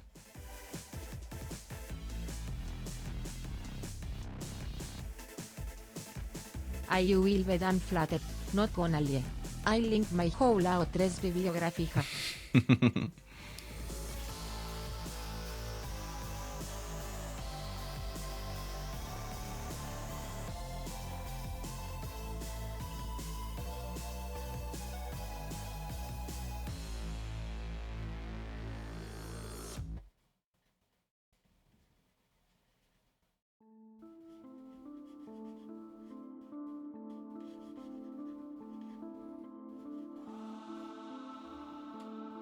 Okay. We're getting this together. Now let's do this one. Layer 3.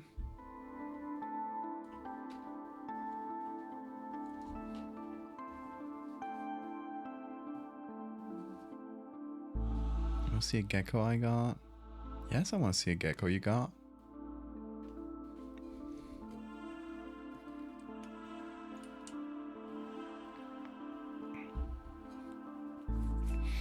Yeah, honestly, which if you do the programming,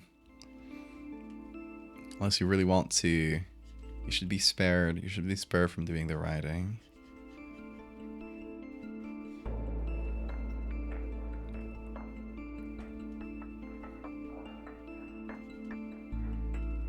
But we should definitely nominate some writers from the community.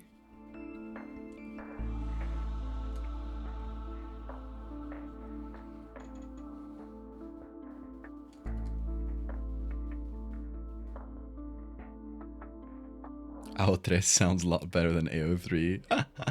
That's true.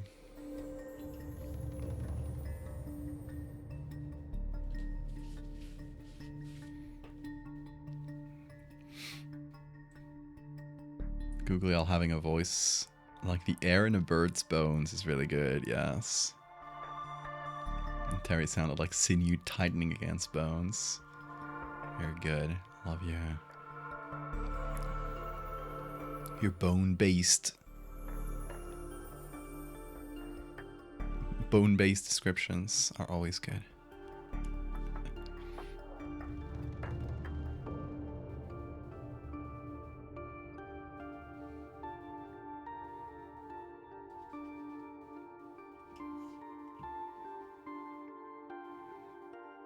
Yeah, and of course, if there is an official Valdevia dating sim, I am writing one of the paths. I might make an original creature for it. Not sure. We'll see. So still up in the air. But it is fun to muse. Okay, this one should be just a little bit larger because it needs to go slightly higher up and slightly lower here so it connects to the real one. And there we go, we got the cut in the plant. Now we can tighten around it if we want. Right about here, we can tighten how much it comes out of the stone.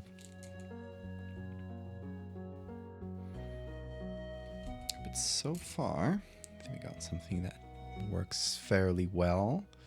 We're gonna need some texture like over here, and then a texture that transitions into the rotten one. Which, honestly, we got this rotten like this already. And we got a couple pictures of it, don't we? Yes, this one has a kind of a softer build up to the rot, which might be better. I also thought of using it for the top. Actually, I might still do that.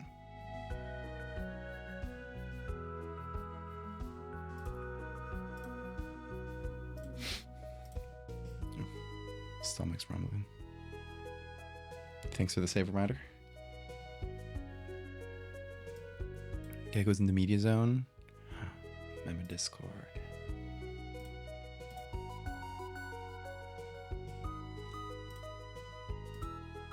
Hey, that's cute. Very nice.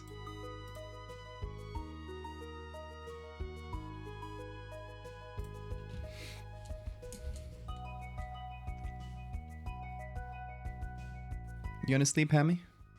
Have a good sleep.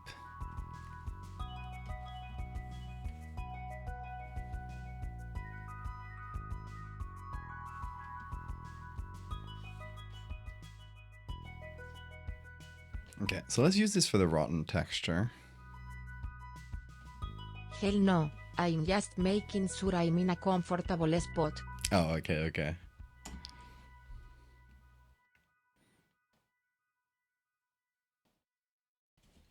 Didn't get to sleep until 12:30 a.m. Rookie numbers. Come on. Call me when you get to 6 a.m. I'm kidding. Don't have a healthy sleep schedule unlike me. Avoid my curse.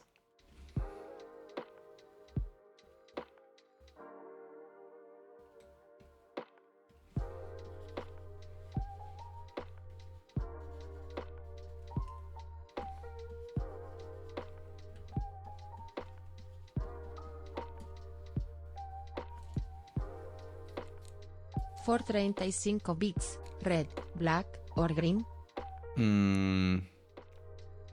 Green.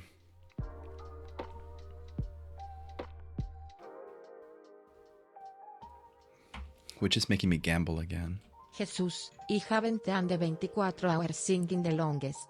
I think the longest I ever got to was about 30 odd hours, but it was an emergency with my mother in the hospital for an asthma attack. Like 24 hours awake? Yeah. I do them more frequently than I should.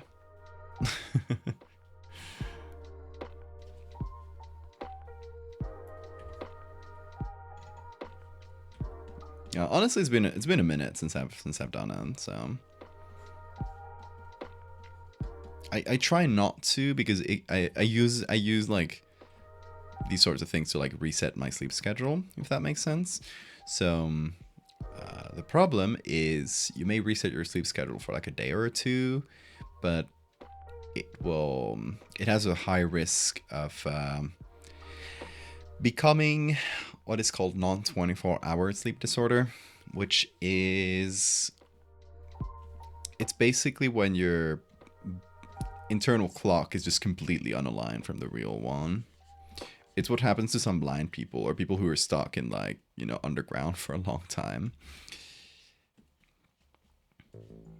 Your days just become completely detached.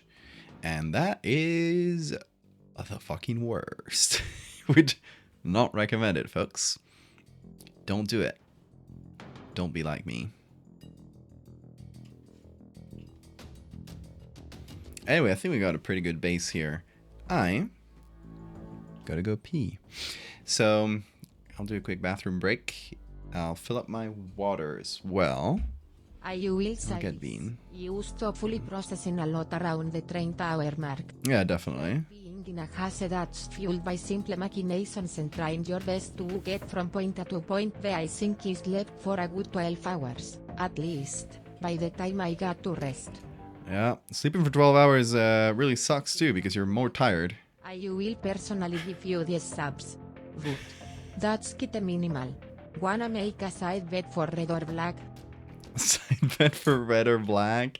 Okay, side bet from black. We'll see when I'm back. I'll leave you guys with intermission screen, and yeah, I'll be back in just 2-3 minutes.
Hey folks, I'm back with water, but most importantly, a boy.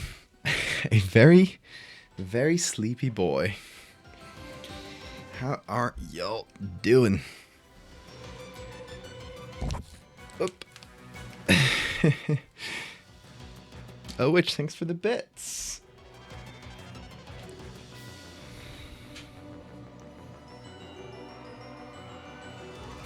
You love to make me gamble. Bean. Chat missed you. You were so sleepy in the corner of the room, weren't you? He is so scarf.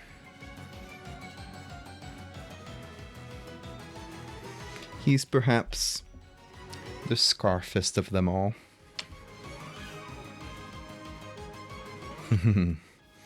Oh, he's purring. He's also a great neck massager.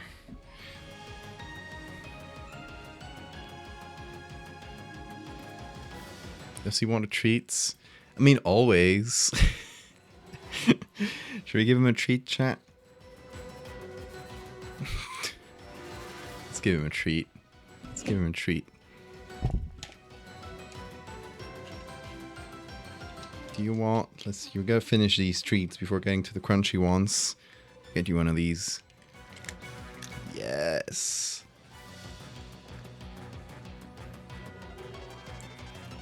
Small but crunchy.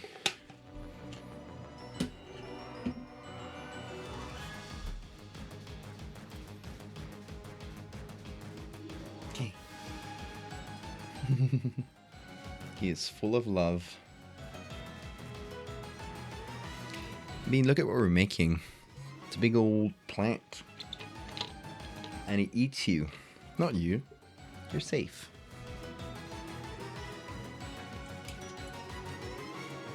You're safe and sound. You want water? He's looking at my water bottle with great interest. It's just water. Yeah. No interesting smell or anything.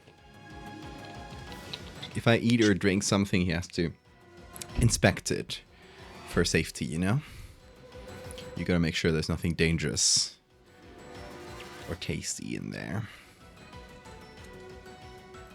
He doesn't really, like, eat most human foods.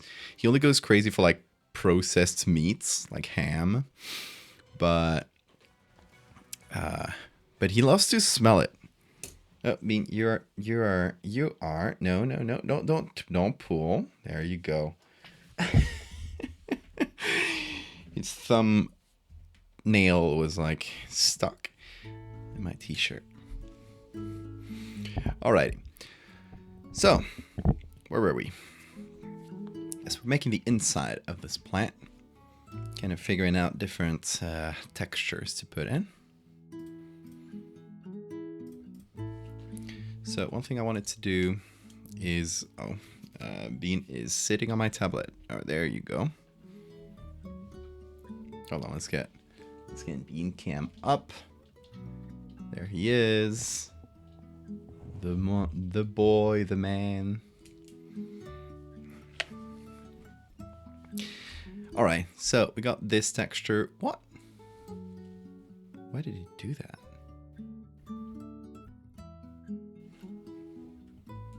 Can I puppet warp? Okay, yeah, I can.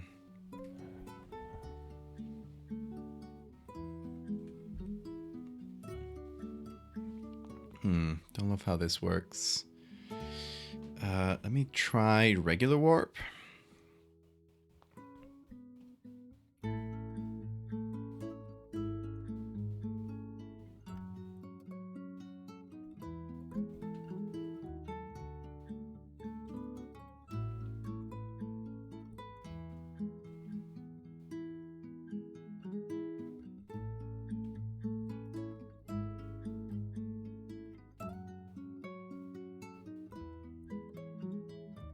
Okay, so with this I'm trying to subtly make it look more, I guess, concave.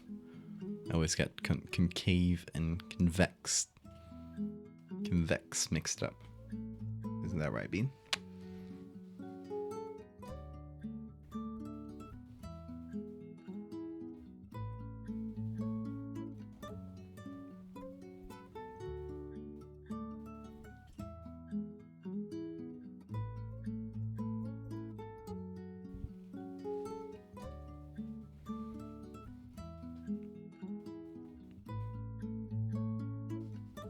Is he?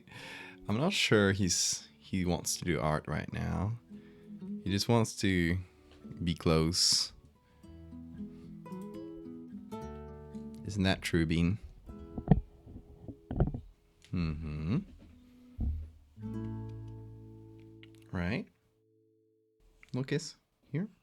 No, here? Yeah.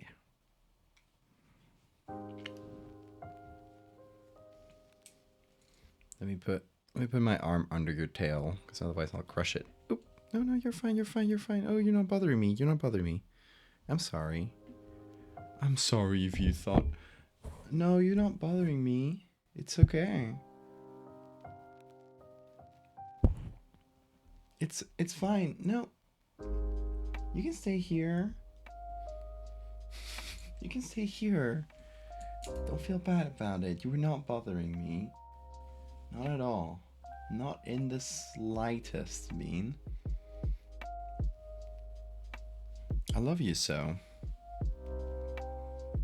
You wanna come over here? You wanna stick around? He thought I was bothering him because I moved his tail. I was like, oh, I'm in a bad spot. So he's shuffling away. You can stay here. Yeah, here's a good spot. Yeah, here you go. You can watch. You can watch while I Photoshop. I'll try not to push you away.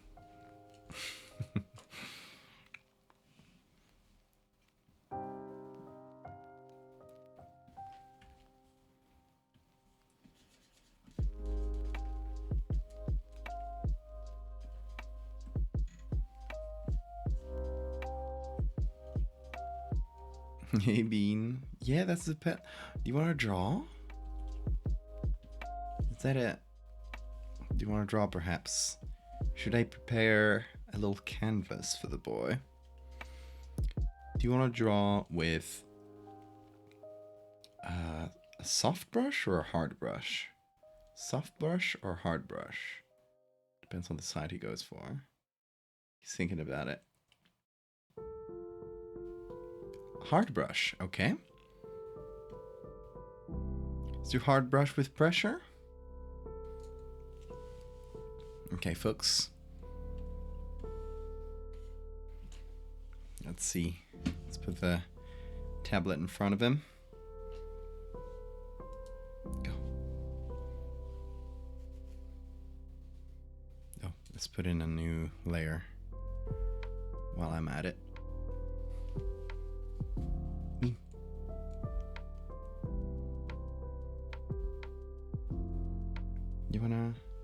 Do you wanna do arts?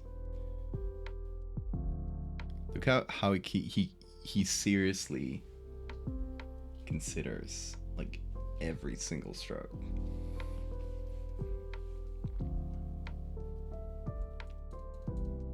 He's even considering whether to start or not. He's like, am I ready? Am I ready for this masterpiece? He's thinking so hard. Are you ready for this masterpiece? Yeah, you can smell the pen. Make sure it's correct. Yes, test it. You want to go? Or is it not the time?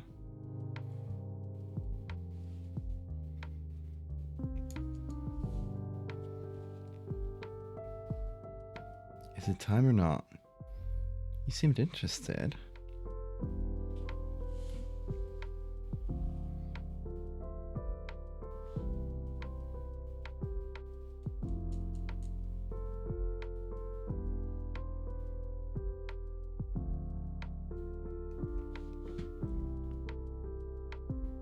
Come on, little man.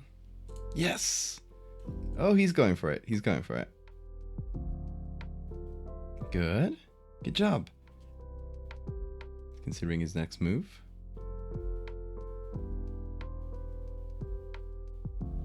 Oh, that's it. Is that it? I guess so. He just turned around.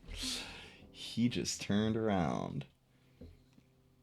I guess he only wanted to leave us with 2 very strong and powerful strokes. Look at that. He might come back to it later. We'll give him space. He might be thinking about the next one. It's a minimalist piece, definitely. We don't know if that's the full thing or if he's now just considering his next steps. So let's give the master some space.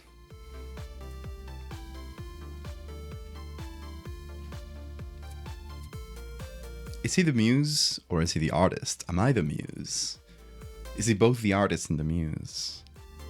You tell me. Hey, Rose. We are deep in thought considering the nature of art and being.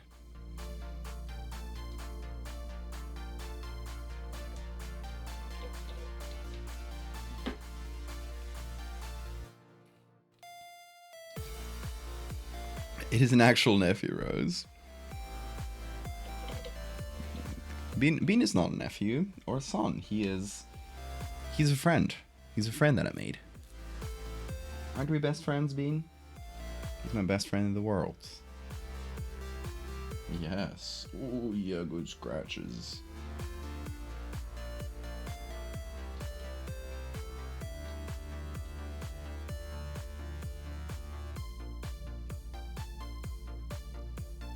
Isn't that right, Bean? We're more like found family.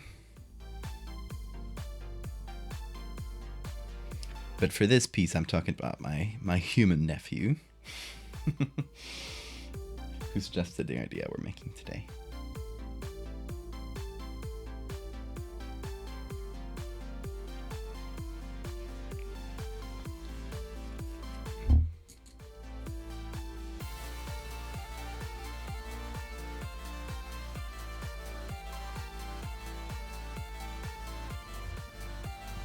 Are you going, Bean? What? What do you want? Tell me with your words. You want to play? Or do you want attention? What is it? Let's see what he does. You wanna do arts? Perhaps? No, he's just asking for some attention and love. Eye drops? Thank you for the reminder. What would I do without you guys? Look, Bean. These are eye drops for humans. I don't think they'll be bad for you, but I don't think you want eye drops. I think they would bother you. But for me, they make me see good. Because my eye was so dry that I saw bad. Real story. Let's see if I don't miss today. Got it in one.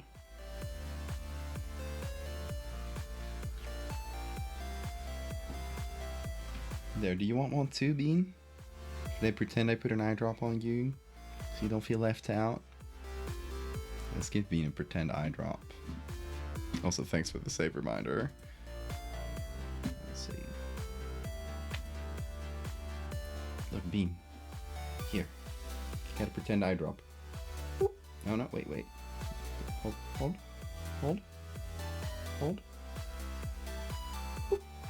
There we go. You got your eye drop. Was that good? He let you do anything. He's so nice. He's too sweet. He lets me remove his eye boogers, even though it's uncomfortable for him. But he knows I mean him no harm, so he just closes his eyes like this really softly. Isn't that right? At first you were scared, but then you realized. I'm never gonna harm you.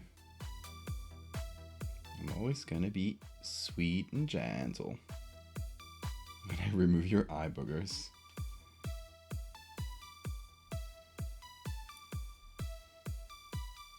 He is clever.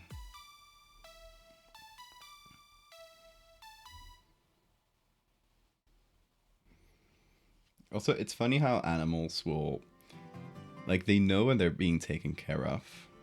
And I remember a dog I had when I was a kid. I had 2 dogs, right?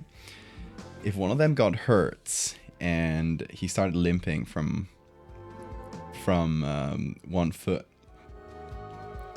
everybody would start giving him attention. So the other one would realize this and would start limping too to get attention as well.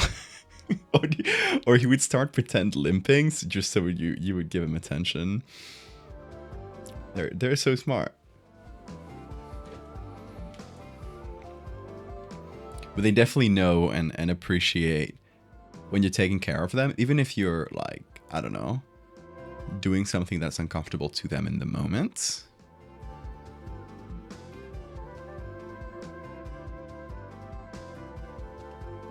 They know you mean them no harm, so I don't know. I think that's something really, really beautiful.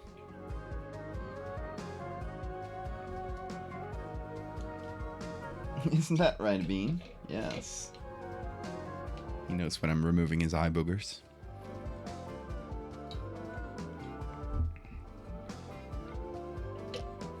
He knows to stay very still when he's at the vet.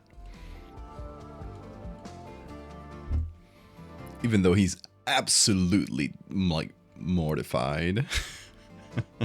He does not like the vet.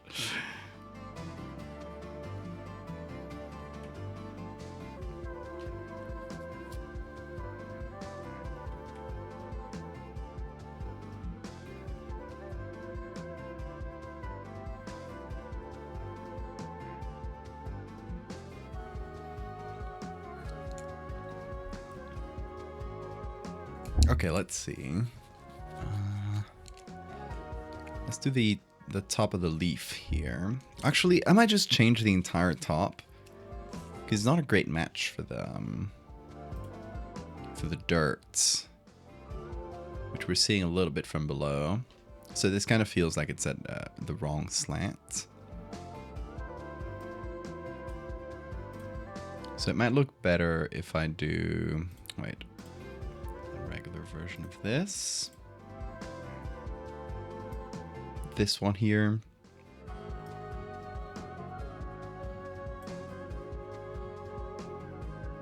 Oh, what did I do? Oh, it's an empty soft light layer. Okay, okay. There we go. Oh, it's so annoying, like right after putting the eye drops. My eye becomes itchier. Like, it hasn't been itchy at all during all this, despite having keratitis. I only noticed it because my vision was getting blurry. But now that I put on eye drops, I noticed the itchiness. It's kind of made the symptoms pop up. Oh, wait, wrong. There we go.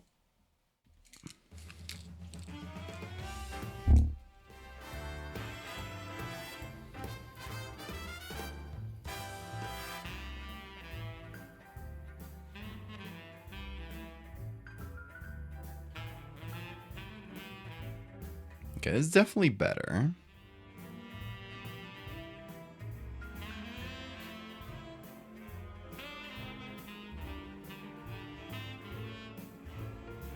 It's gonna need the teeth, but you know, that's definitely something we can handle.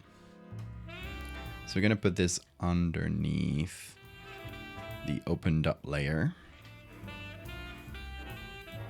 Then we're gonna try to combine these two in a way that makes sense and that looks good.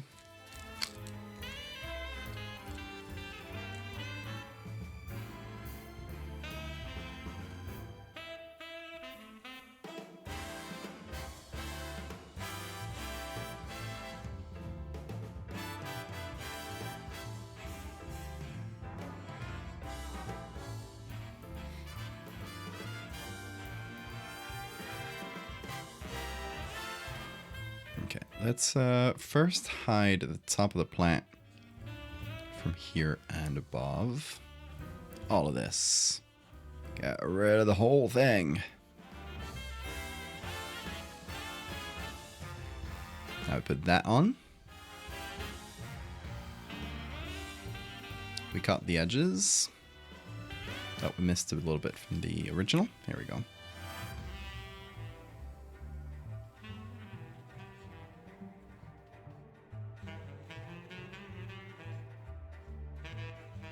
I'm also thinking that most of the edge should be under the ground. You know, like in our original photo, we're only seeing sort of the tip of this, while most of this rim is underground.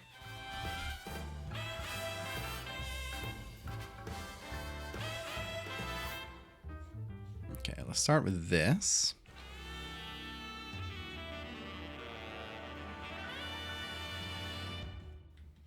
Then blur them together a little bit. We don't care that much about that specific thing because the inside is going to be a completely different photo.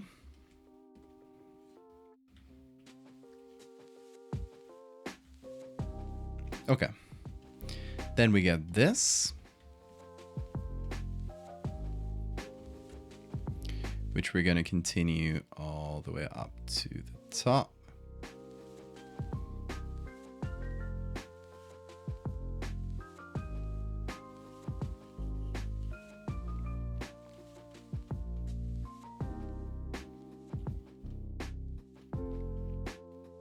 To this sort of edge.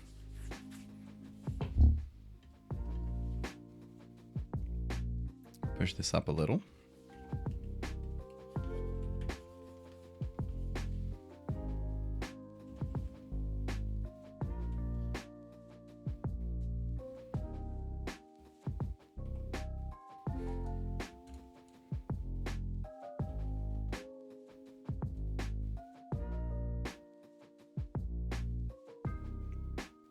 Moving that line slightly so it's more concave.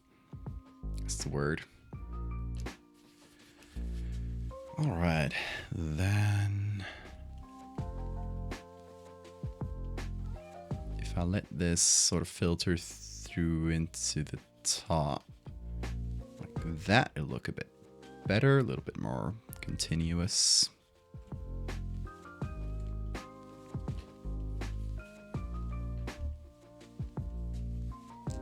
What's up, Bean? Do you want to go out? I think he wants to go out. What's out there for you? Do you want to hunt down mosquitoes? There's not that much to do at this time of day.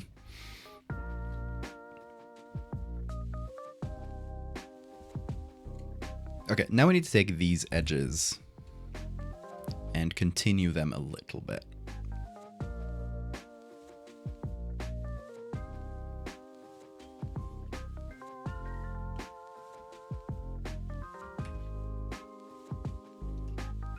Get them all the way up to the top, which will probably just require a quick copy of one of them. Oh yeah, I also just noticed. Ooh, some bad edges. Bad edges. Gotta be careful. It's probably not the kind of mistake that will be noticeable in the final image, but you never know. It's better to fix them when you see them. So everything looks decent enough.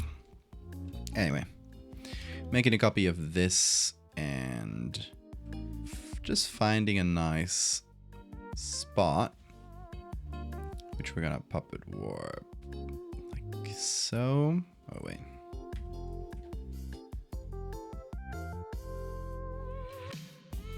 Hey Bean.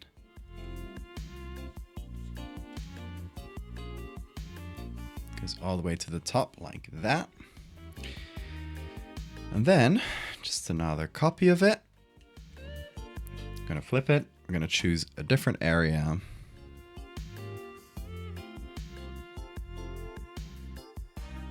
Do something like that. Oop. Undo puppet warp. Okay. There's this very specific bug in puppet warp. And if you have an image that is puppet warped, you edit it, you transform it, maybe you flip it, generally flipping it. And then you go edit that puppet warp. It just gets completely twisted, which can lead to some really scary results. especially if you're working with like, I don't know, a human figure of any kind. You'll just get completely scrambled into something that just, you know, the limbs are going the completely wrong place and it's all like thin, like skeleton-like. It's scary. Yasmin, what's up? You wanna go out? Okay. If he insists.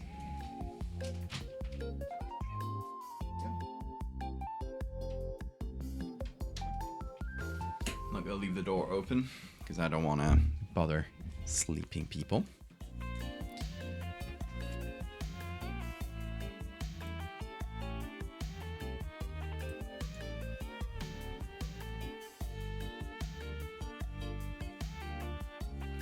Also, while we're at it, these edges here, don't know how they look. So, gonna do the same thing. If we just take the very, very edge, I think we should be fine.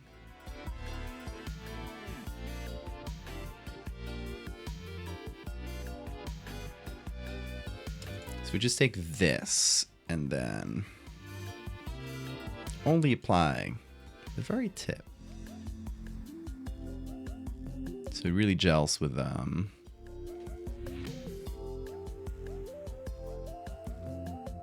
color of the layer below. And I get to something that isn't like this clean cut that I've been doing.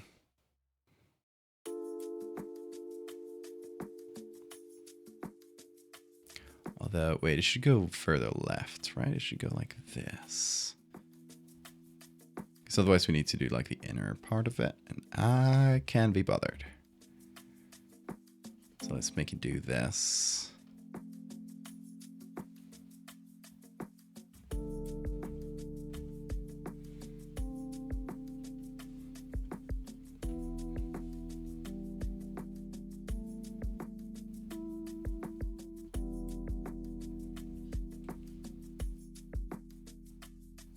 Hey Bear, how you doing? I'm great. We're turning the design of my 6-year-old nephew to an actual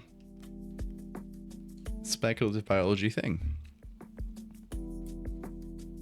which hopefully he'll like.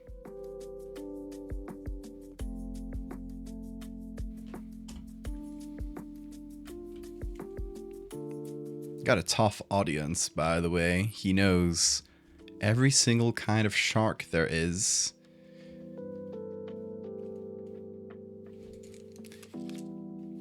He is big into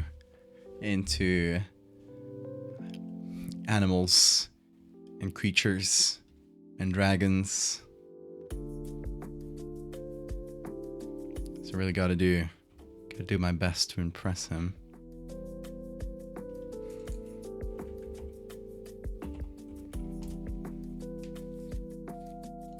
Can't stop falling asleep.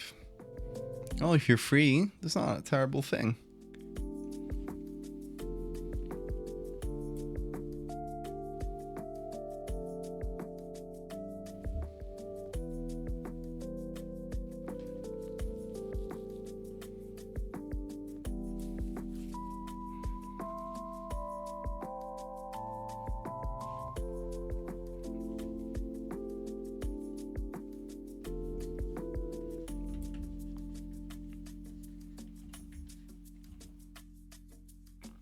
What is this edge?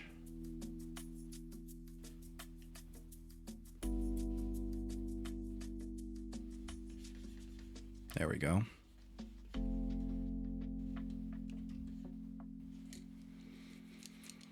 Okay, we got the cut up edge. We got this, which I think we can dig into the soil a bit better.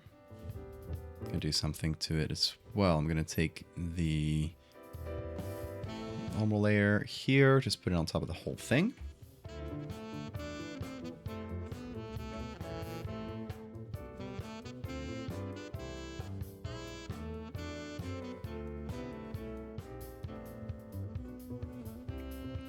And honestly, you know what?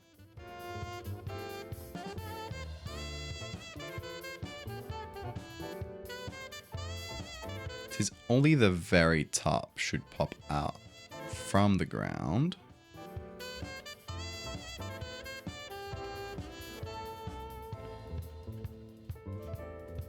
Like, it's buried up to about half of this. What you're grinding for on Roblox? I have no idea what Roblox actually plays like.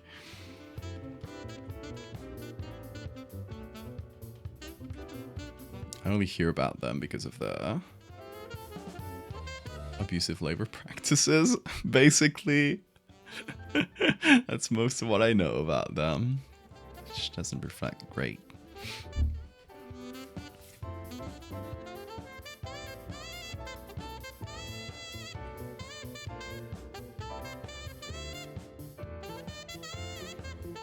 Okay, I love this texture on the bottom. It's a little hard to work with at this size, but I might just be able to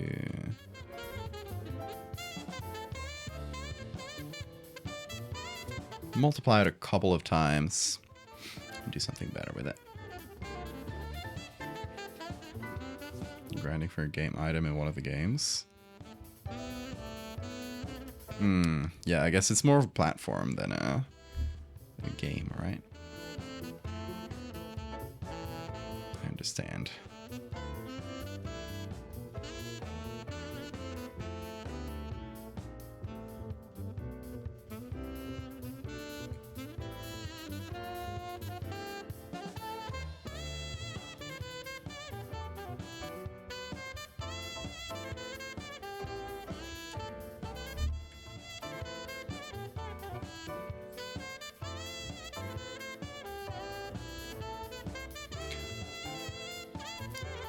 And honestly, we don't really need to texture the bottom of it because there's going to be this big pool of acid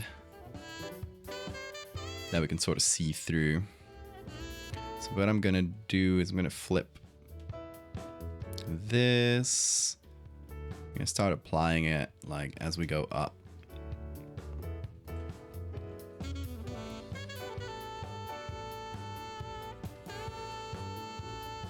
It's kind of repeating though.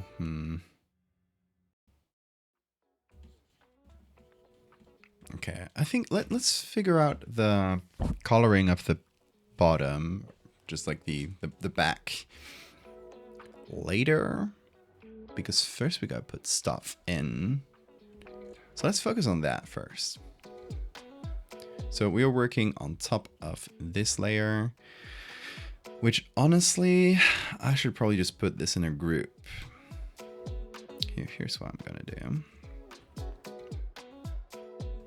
All these are the edges.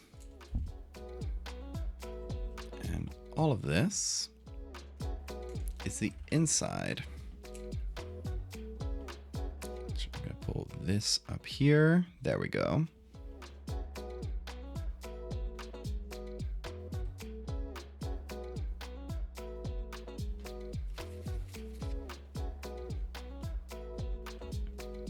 So the good thing is it's not all one in a single, everything is in a single layer, or in a single group, I should say.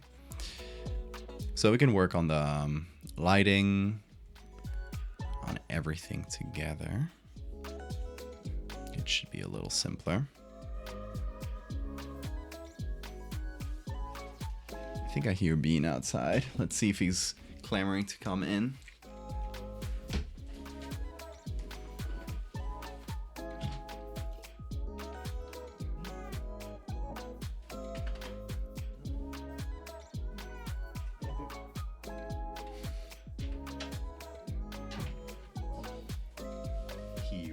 Back out. He was not ready to come back yet. I just wanted you to see the sample I built from my design. It would be better if I could use more than just his voice. Wait a minute. A sample of the...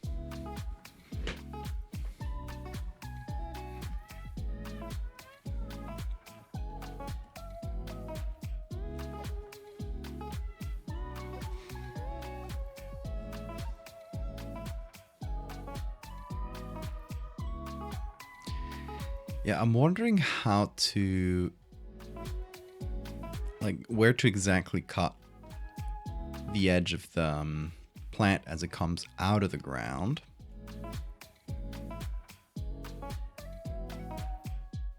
Because I guess if it's muddy enough,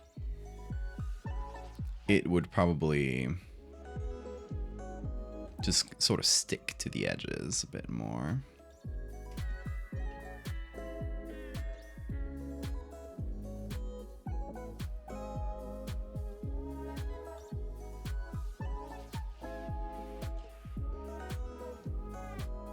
Like here. Right, this texture looks sort of like clay, like mud. So I figured it might do something like that, especially at the bottom. Because up here it's dry. Down here it looks like wet clay.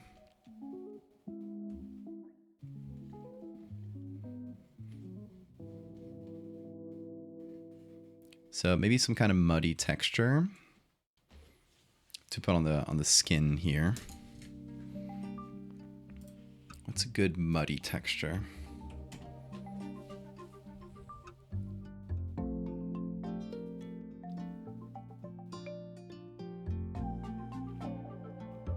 Maybe something like this. Puddle of mud applied.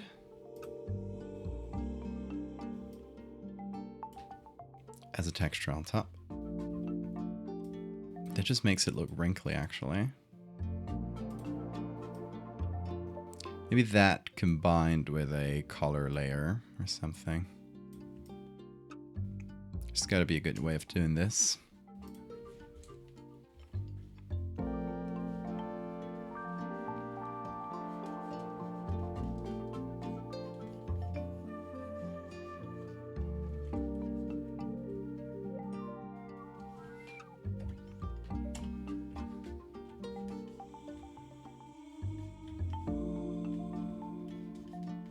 Okay, can make everything look brown as it gets stained by the mud. We definitely need to make it look darker, a lot darker.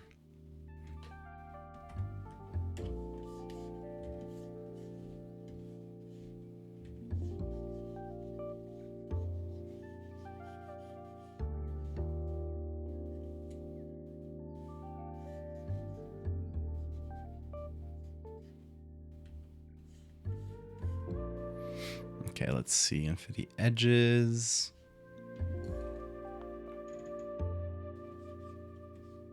I want to make sure they don't interact with that too much,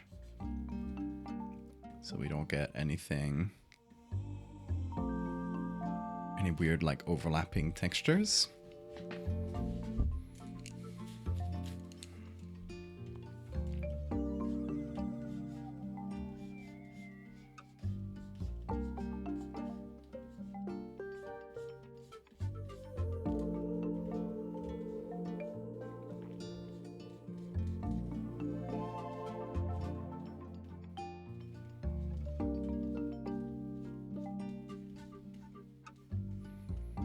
Anyway, guess what I'm doing tomorrow?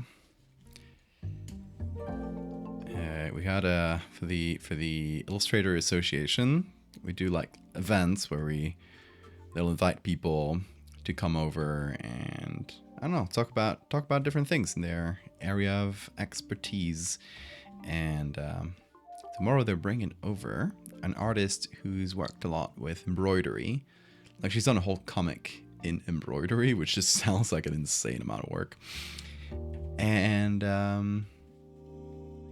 we're gonna be doing a little like collaborative embroidery thing. Kind of learn a bit about it. Sounds fun. I'm excited to give that a try.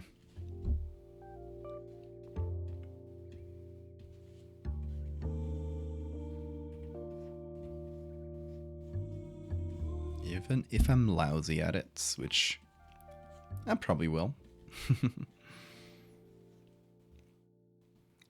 Okay, now we got the plant is looking like it's popping out of the dirt fairly correctly. Still needs some some color, some texturing, but at least in the bottom part, I kind of like it a lot more than what we started with.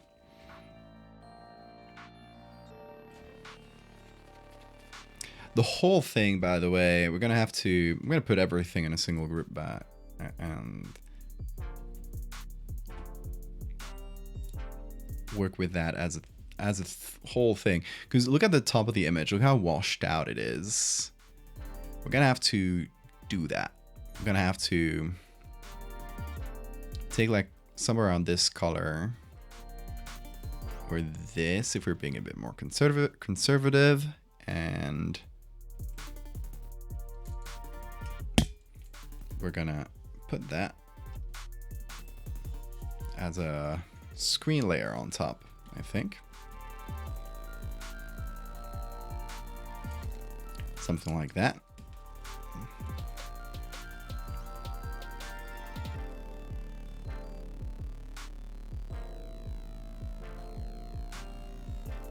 At least at the top of the image, because it's sort of washed out by the sun. Like up to around here. So that will help bring it into the image a bit better. Now, let's go back to the insides and add a nice little pool of acid. Exciting. What should I put for the pool of acid? I want something just sort of a clear liquid, honestly. Because that's what most acids just look like. It just kind of looks like water. So that is what we want to suggest as well.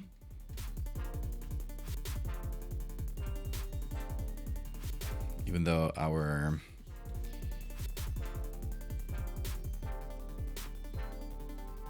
media teaches us that somehow acid is green. I don't think I've ever seen a green acid. I'm gonna be honest. Even lime juice ain't green. Where did the idea of that acid is green come from? Right? It must come from like movies, maybe video games, but I think it's older than that. It's definitely in video games, right? But video games probably took that design language of acid being green from movies, cartoons, maybe. I don't know. Has anyone wondered about these things?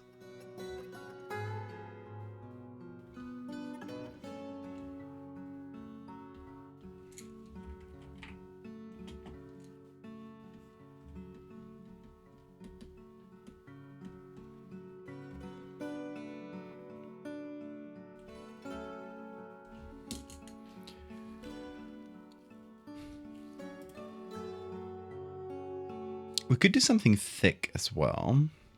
Since I'm looking at mud here, and I'm kind of like, I don't mind that.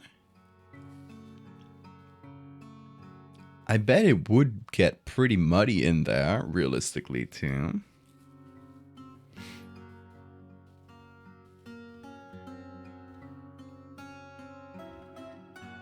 Not super, super thick, but this sort of swampy color. Yeah, let's look for a swamp.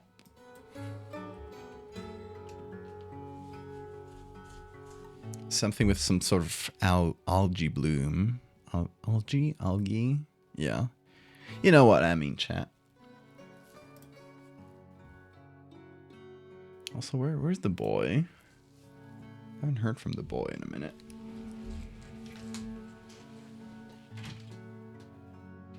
That was me. He's here. Annie.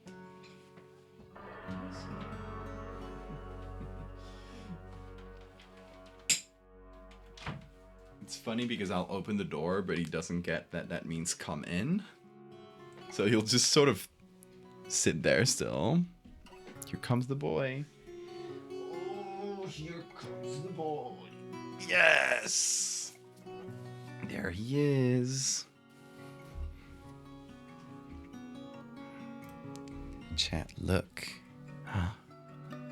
Chat, look at that. Okay.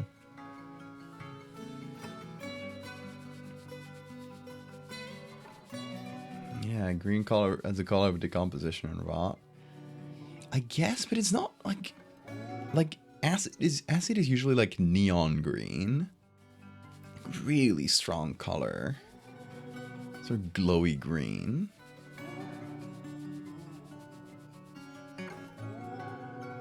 Like not usually, but in its extreme, right? Bile could be. Even though bile is actually not acidic, but basic. Because it counteracts the acid in our stomach.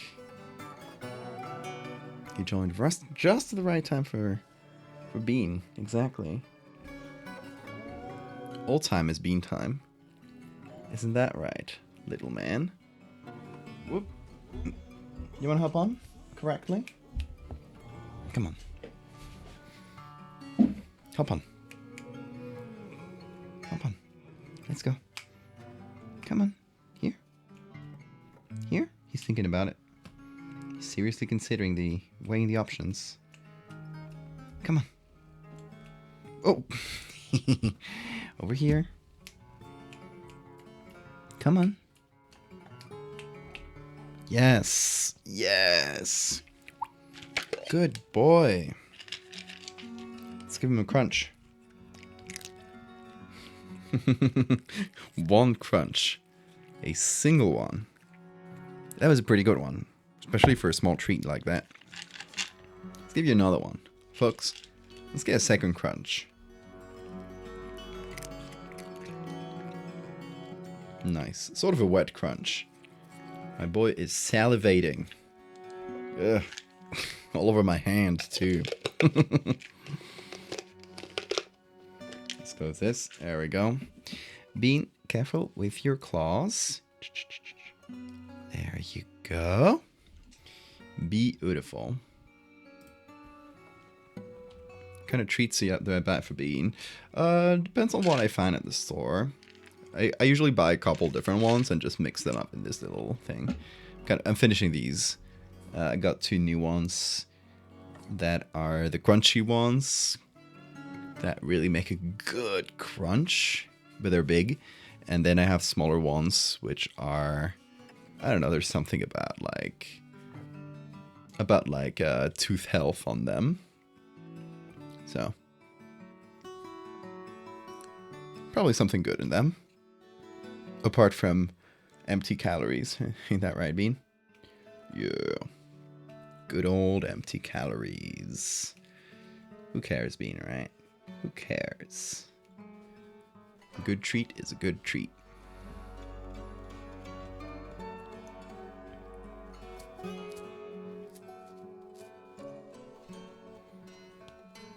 Okay, I kind of like the algae here. Algae, whatever it is. But no, there's a tiger in the middle. Whoa, okay, he's going. Oh. Oh, he even switched the music. I was like, I'm tired of this. Put on some good music. Let's put on this one, Bean.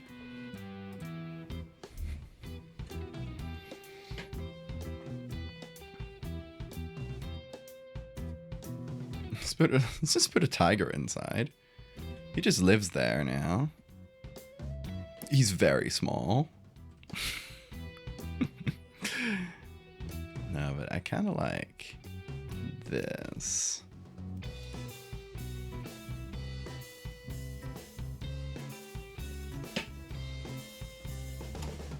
Bean, what are you doing? Who wants to play? You want to play? Oh yes. He's pulling at the fishing rod. Go down.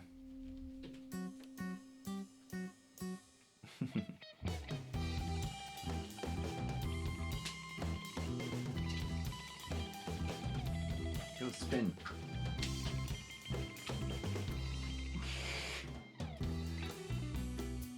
you go. It's chasing.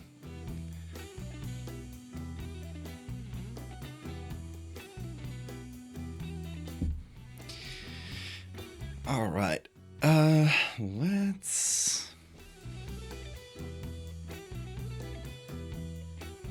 figure out where we put our polar acid. Its exact shape.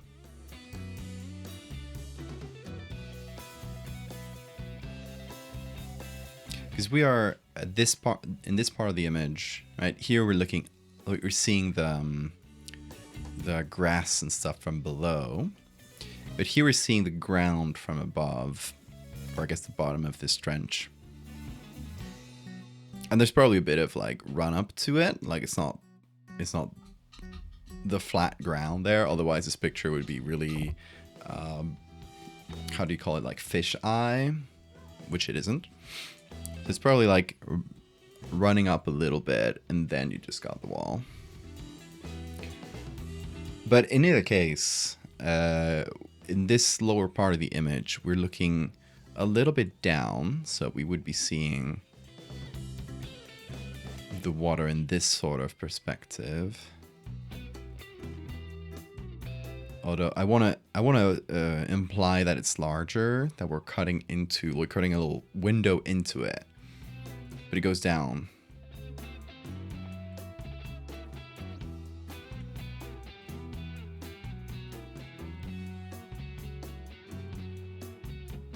So using this curve, we imply that, you know, it goes further left, further right, and the actual stomach is bigger and goes deeper.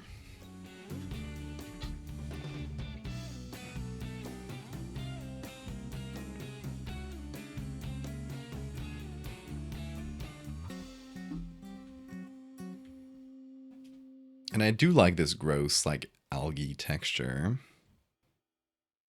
Gonna push it up a little bit. Gonna break up the edge a little as well, because there are little waves. So we do want to show that. What does it mean?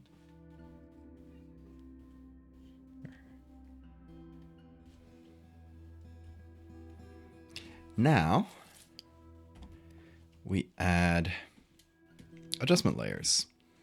So we want it to be darker as we go back towards the bottom, with the back edge. But then we do want a little bit of light, like right as it climbs up the edge a little, and the light catches it at a different angle.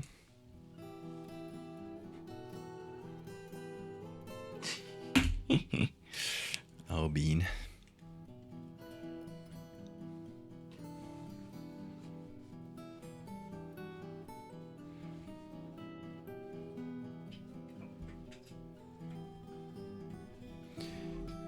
Then a normal layer to add a bit more shadow in a couple of areas, like right behind the walls here. Then we need to match the lighting in the back to the lighting in the water as well. We need those to be a pretty good match. Also, I'm gonna make this less saturated, because I don't think it would be that green, even though it has like algae and other things like blooming in it. Or probably not algae, right? But some kind of gross bacterial sludge. Or just like foam. Or plant life that just fell into it. I don't think a lot of things would survive in here, especially if it can kill a human.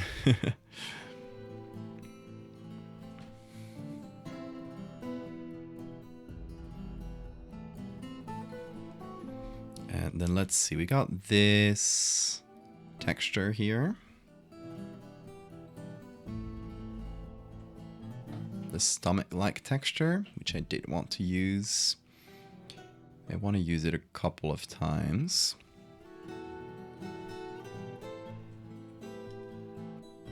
One as a flip.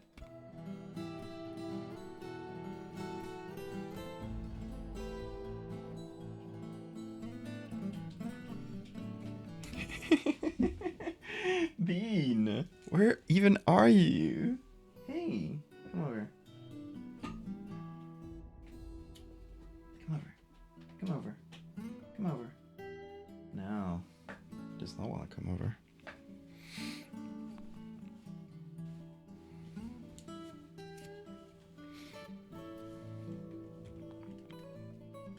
Oh yeah, by the way, I posted the fake mermaid, the sea otters on socials today. Do check them out if you haven't.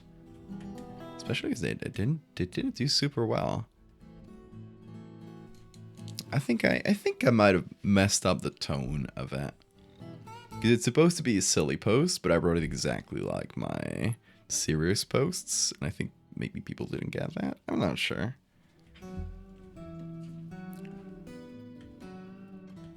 I think maybe I should have posted it like the snakes aren't real sort of thing.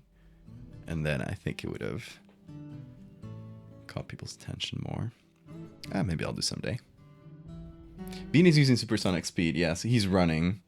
I would get him on camera, but I don't think I can. Also, here's something I wanted to ask chat. If you got mesh chairs like this didn't happen in my old chair. Despite it being the exact same model.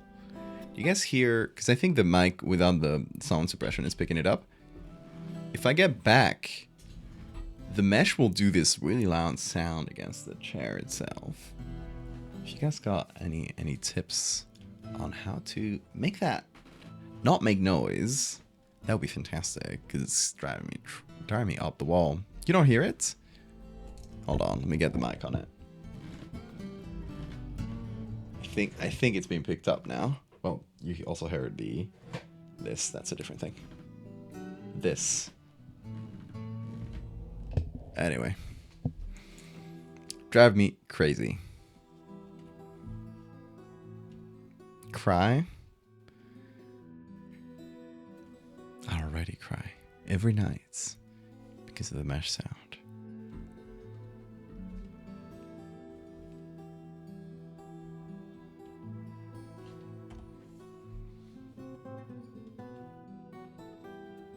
Pretty quiet on the mic. Well, I guess that's pretty good at least.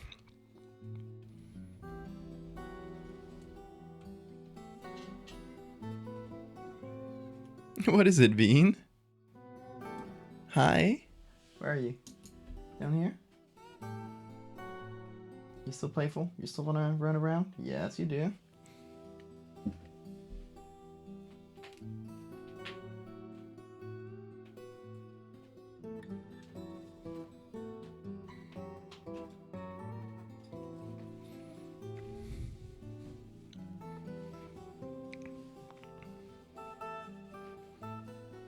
Also, yeah, what I was saying about the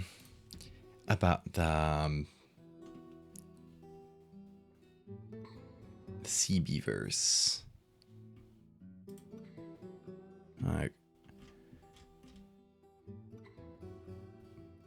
Okay, so I posted them with a very standard bestiary style, right? One paragraph to introduce them. Maybe mermaid accounts may owe their existence to the elusive sea beaver, and then want to explain what the sea beavers do, right? That's usually my standard style for bestiary entries. Sea beavers build artificial reefs to farm seaweed, but their driftwood supply is limited.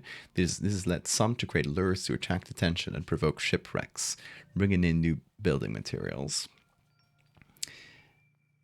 I think people took it as one of my standard, despite it being a clearly, I think to me it's a clearly, hey, Bean, don't attack my cables. It's a clearly jokey post. But maybe people didn't get that because I wrote it like my regular post. And maybe I should have written it like snakes aren't real. I don't know. What do you guys think? You guys think it would fit the style better? Because I still want it to be it's still part of the bestiary. That's why I posted it with that sort of style, because it is in the bestiary now. Because I think it works well in the bestiary, despite it being sillier, because it's it kind of breaks up the style, especially like I'm putting it right in between two horrible parasites. So it's kind of a lighter tone, a sillier thing. It still got this shipwrecks vibe, but it doesn't want to kill people. It just wants wood. So it's still very much a bestiary style thing, but it's sillier. I think it works within the thing, but as a post, as an individual post, it probably doesn't read as well. I don't know. That's what I've been mulling about today. Hey, Bean.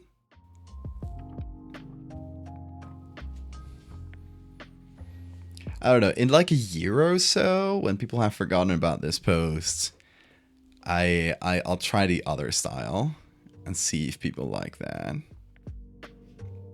Yeah, I like having non-violent things in the bestiary, right? Or things that might cause damage to humans, but only sort of accidentally. Bean has a lot of important things to say. You want to go out again? You were just out. Or do you want to play? This boy is insatiable. Oh, he just still wants to run around. I guess he has been sleeping for like most of the stream, as you guys can probably attest to if you were here since the beginning. He has been very sleepy. Isn't that right, Bean? Come over. No? No? Go crazy then. Go crazy. Yes. That you can do.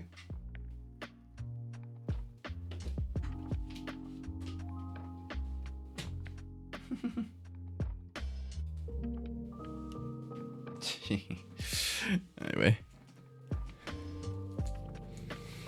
But yeah, what was I saying? Yeah, I'm probably gonna, like, in a year or so, try it out with a different tone and see if people like it more that way.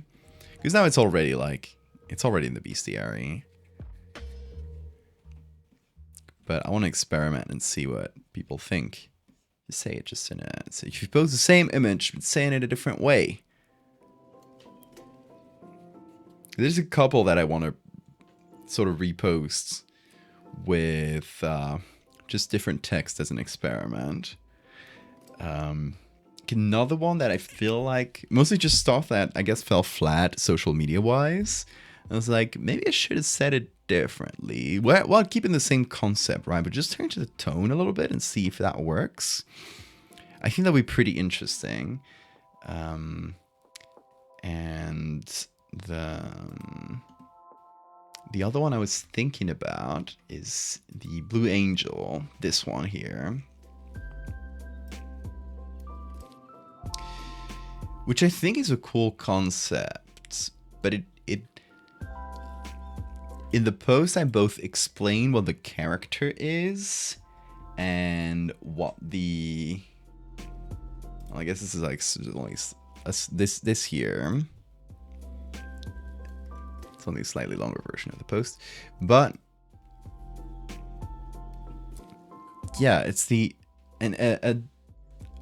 ghost that you can only see in the blue part of the spectrum, and you can actually look at this with 3D glasses, with like the blue filter and 3D glasses, and it works, which I think is such a cool concept. But I also wanted to give it sort of a character as like a theater ghost. And I feel like fitting all of that, both the fact that it's a theater ghost and also this whole weird explanation about the blue part of the spectrum, I think might have just been confusing. Also, you can't do this on social media, right? You're gonna put each of them side by side. This is sort of a simulation, by the way. What we're seeing in here is sort of a simulation of what we'd be seeing through a blue filter, but it does work if you just look at this original photo. With a blue filter, it will look like this. Anyway, that's another one. Eventually, I want to repost with a different text and see if it works. I don't know. Or just maybe make a slightly different version of that.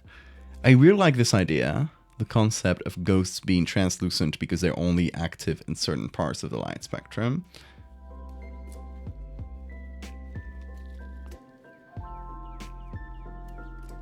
But it's something that's really hard to get across through just a social media post.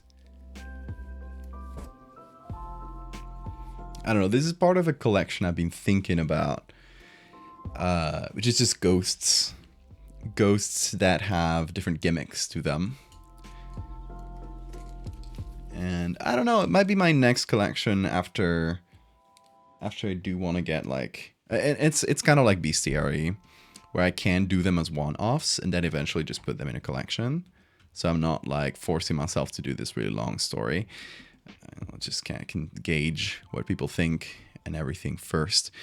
But yeah, the idea is several like little ghost designs.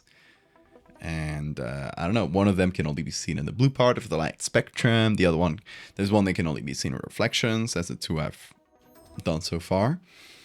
But yeah, maybe a ghost that can only that only exists in 2 dimensions. So it's completely flat.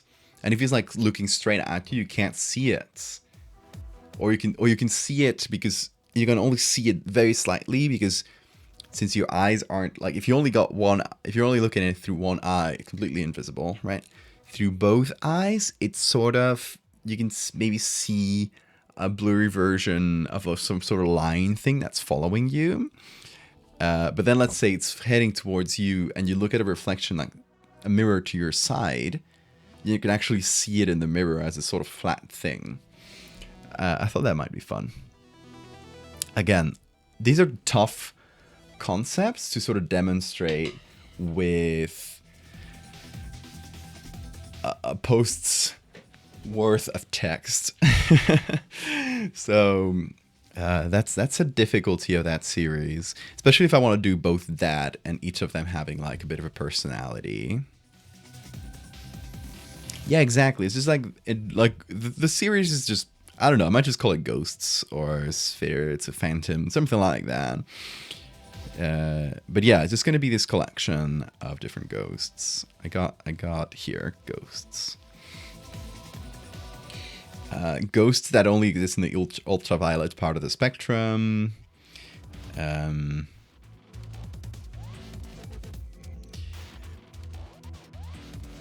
parallax ghost.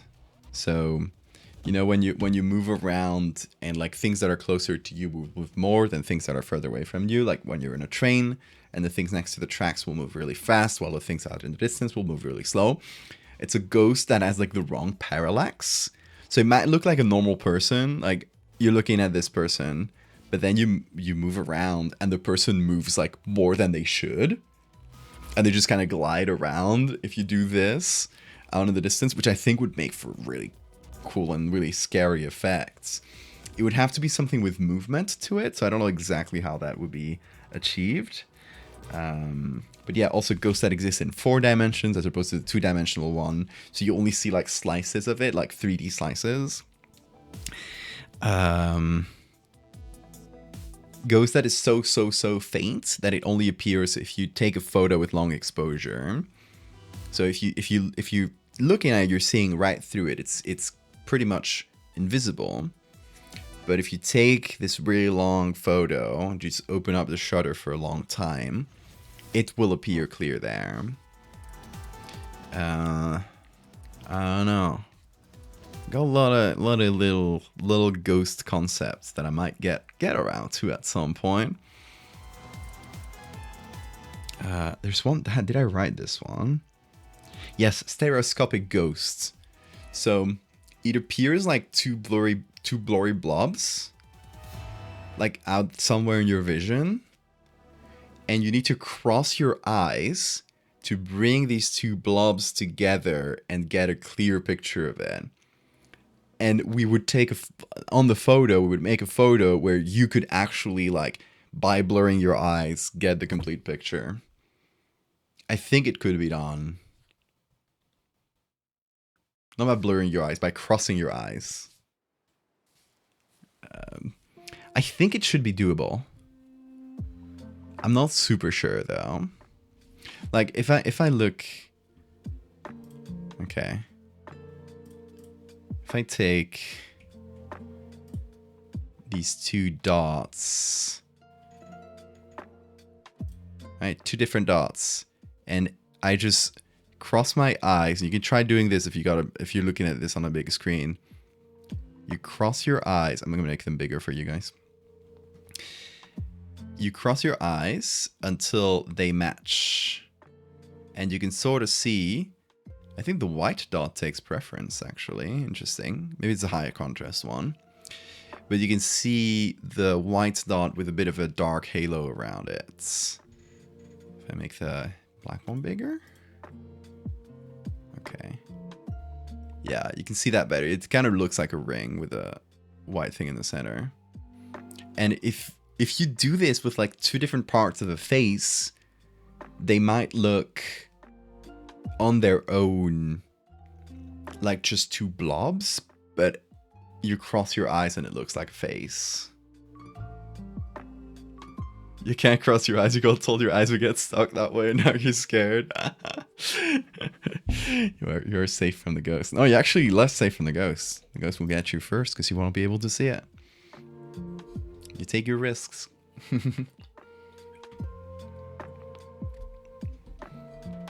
But yeah, the Ghost series is one I'm mulling over. And I think some of them would be fun as collabs. I did talk to a couple people. I talked to Trevor Henderson because that sounds like the kind of thing he would do. To see if he wants to do a couple. But I don't know. It's still very up in the air. It's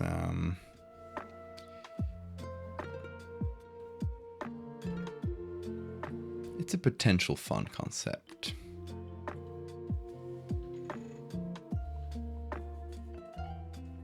A whole movie of people crossing their eyes to see the ghost.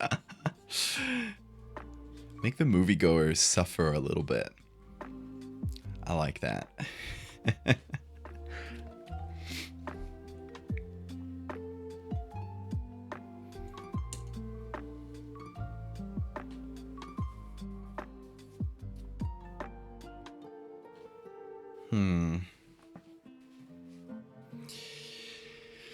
Okay, we got sort of the acid. I'd like some acid to sort of drip down from here. I'm wondering how to do that best. Let's just look for drips.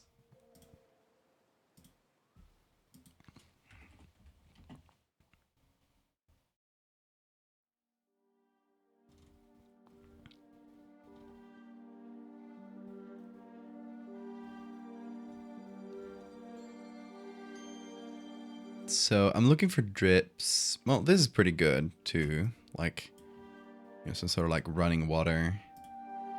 But also drips like this that are stuck to a surface. Which might be better with paint.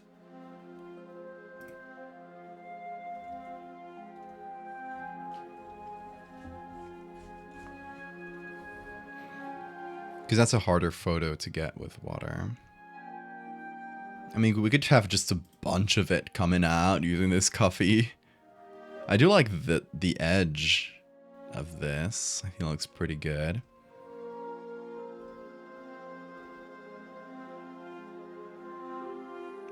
Let's try that.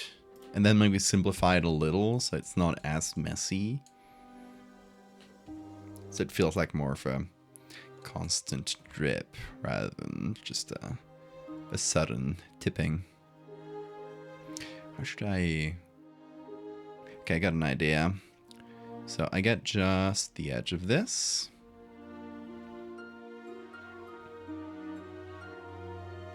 It's going to be 1. And 2. It's going to be getting all the drips below. Maybe except for that. Yeah. 2 is just going to be getting this.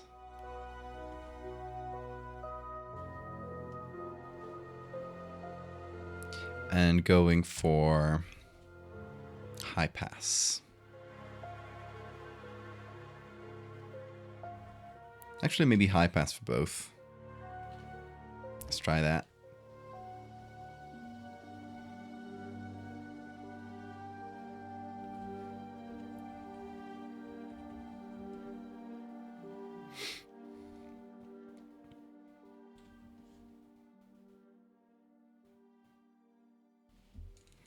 You paint horror too? If you want to collaborate on something, hit me up. I already got a few people in mind. It would mostly just be people I collaborated with in the past, though.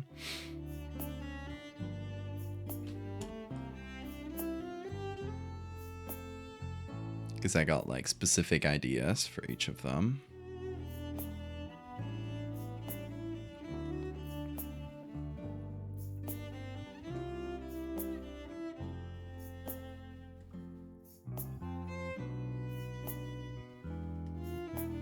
I think it would be fun to do some sort of collab with chat idea at some point, though. I think that might be for a subathon.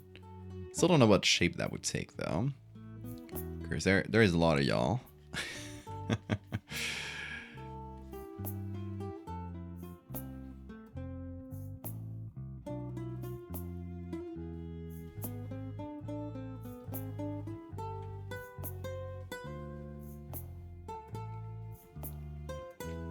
Okay, so we can have just a little bit of it spill like this.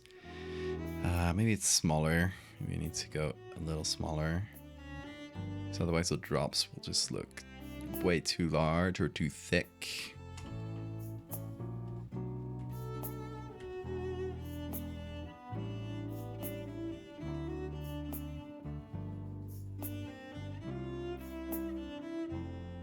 And I think we can leave it transparent.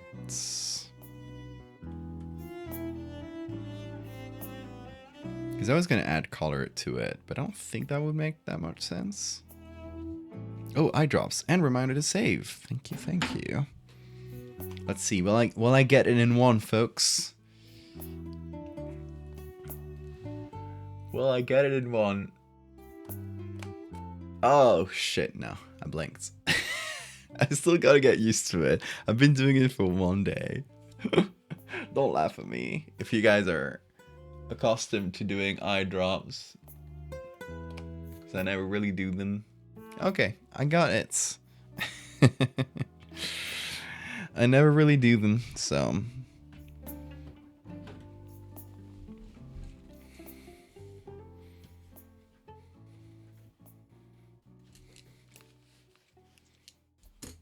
Is the music off? No, it's just ending.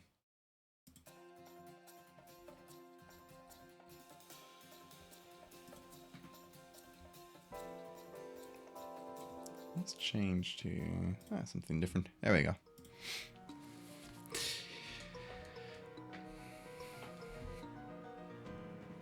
All right, so we got the dripping. Now, let's put some human bits in there, because we need those both for scale and to remind people that yep, whole humans can fall into this. So look at this beautiful sketch that I did earlier. I completely forgot about that.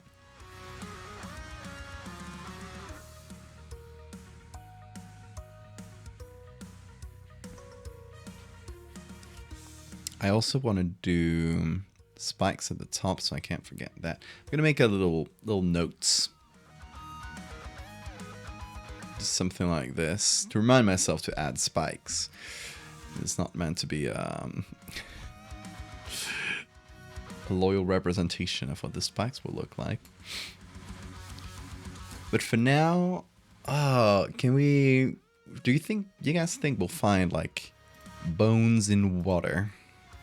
Or a skull in water would be beautiful. Not that. Not that one. It doesn't need to be human skull. Why are there so many of like skull islands? Is there a tutorial out there? Anyway. So many skull islands. What is going on? Yeah, any kind of wet skull would be cool. If it's not human, at least of an animal of a similar enough size to imply that, yes, humans can fall into that.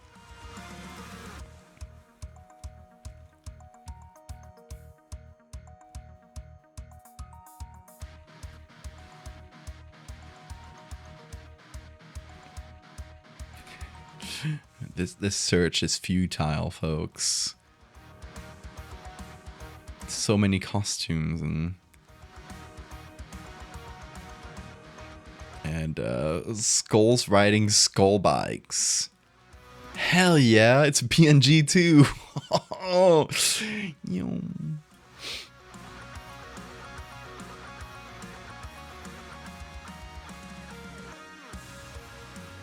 okay, nothing good for skull and water. Apart from those beautiful islands and whatever this is.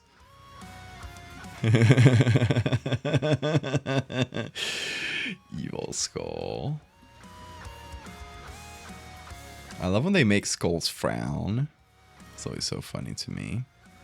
To just make them look more evil.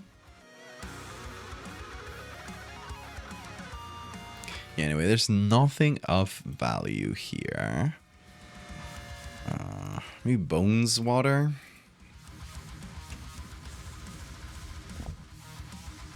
Because no, we're looking for wet bones at the end of the day.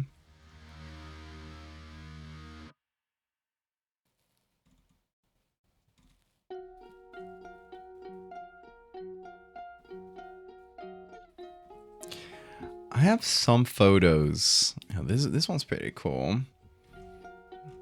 It's dry, of course, so not perfect.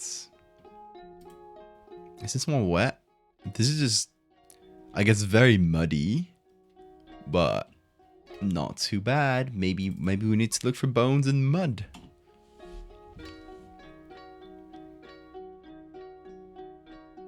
Okay, it's mostly just mud.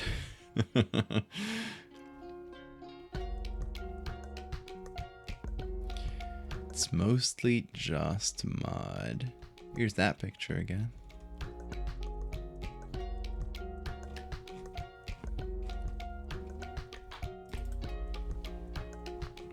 Wet bones?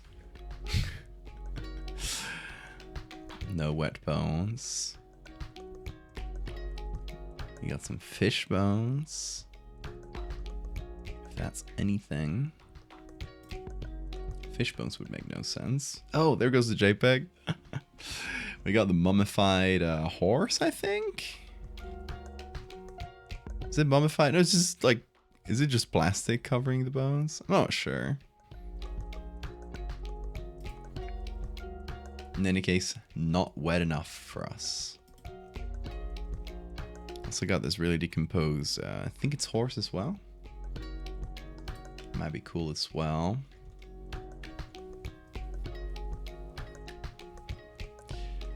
But these bones are not wet enough. Whoa, what is that? Whoa, preserved camel? Baby or fetus? Preserved camel fetus? Question mark? Looks a little bit camel-like, right? It's like mummified. It's kind of wild.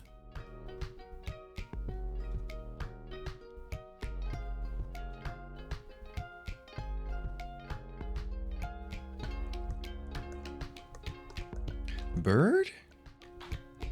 You think?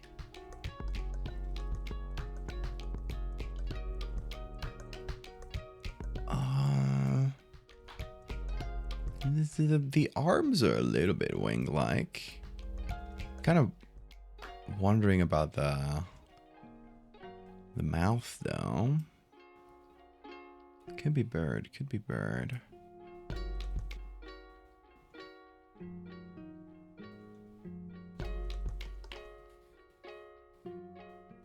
Is this wet? It is humid. I could settle for humid. If I can't get wet bones.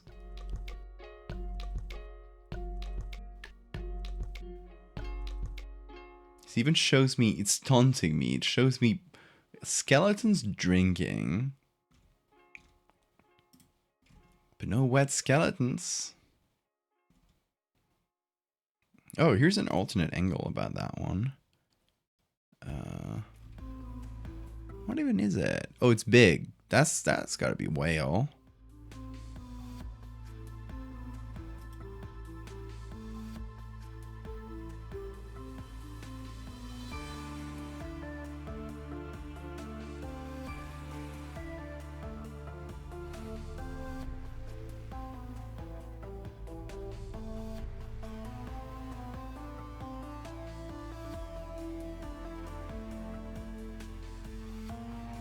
What is that?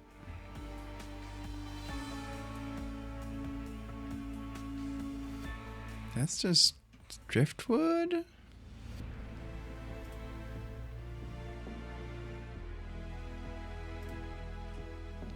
Like I see what it's going for. If I'm looking for bones and wet, it gives me fish bones.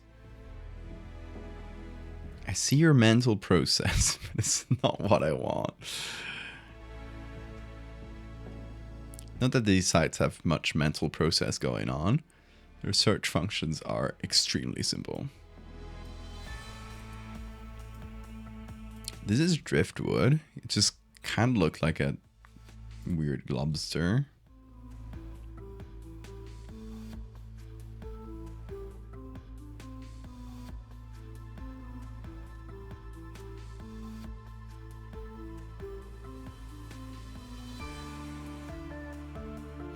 I have an idea.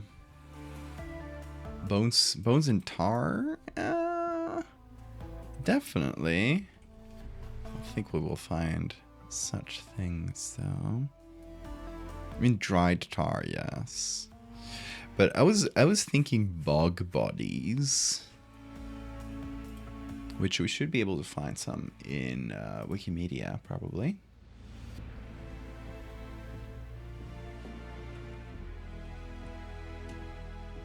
So, bog bodies are not perfect for our purposes, but they have this wet texture to them. That's what I'm thinking. They're too well preserved, is the issue. But I guess not always. Like this feels like, yeah, maybe it was partially digested.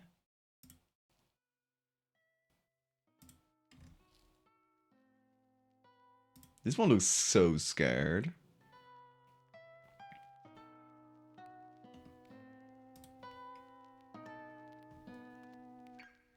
So we don't have that much for bog bodies.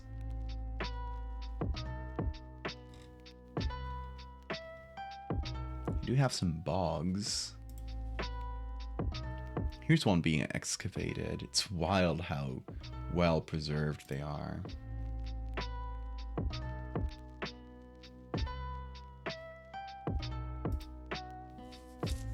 That's a pretty good bog body. I don't know, it's an option.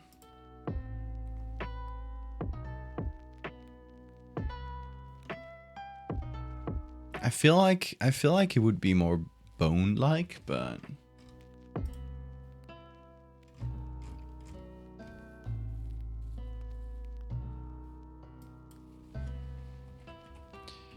see, look, skeleton and tar. Oh, we got some tar pits, like ancient skeletons. Just not really what we're looking for.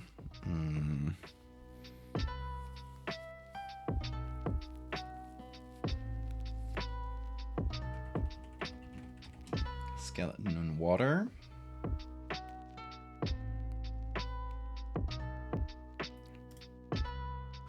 What is that? Whoa, a mermaid. I love this take on a mermaid. That's so funny.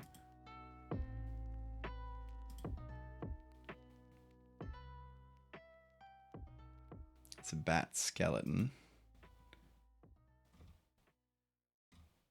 Yeah, no wet bones for us. Unfortunately. If only somebody had taken a picture of bones that are wet. But alas,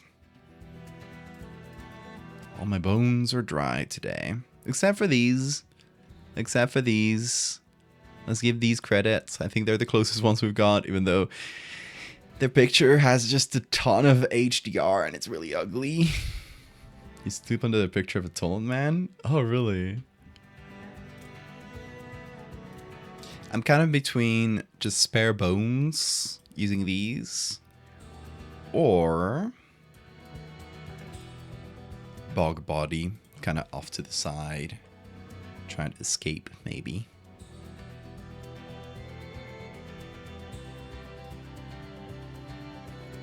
Not just him, big wall of old postcards, but he's on there.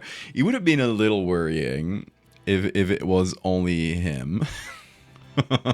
So I'm glad it's part of a larger ensemble.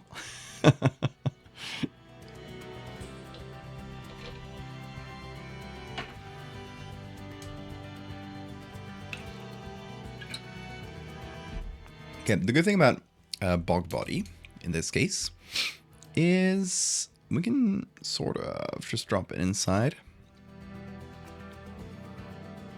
Find a nice little corner for it.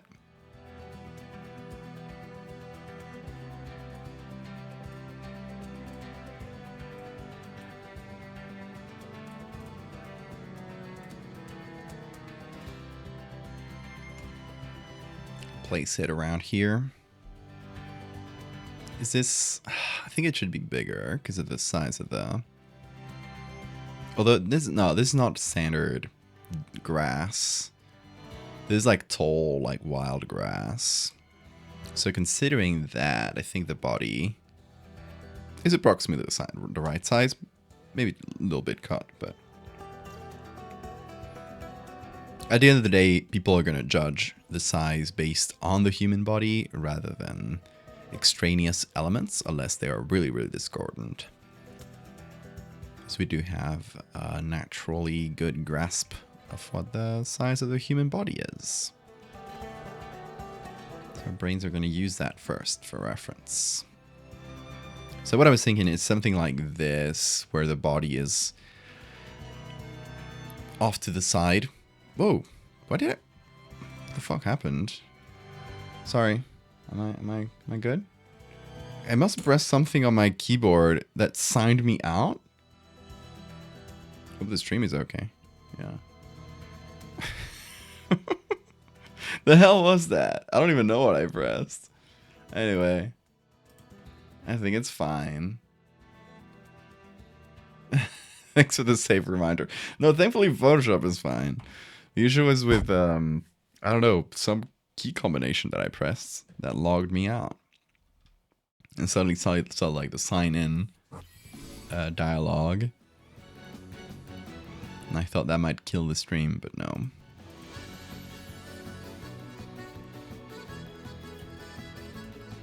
All is well.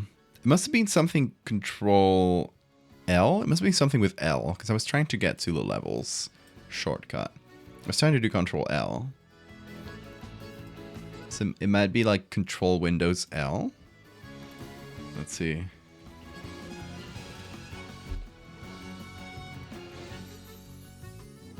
Yeah, you can press Windows key plus L to lock your PC. Okay, so I just accidentally locked my PC. Good to know. I gotta avoid that. It's the first time it happens, so it shouldn't be a super frequent problem, but you never know. Now I know.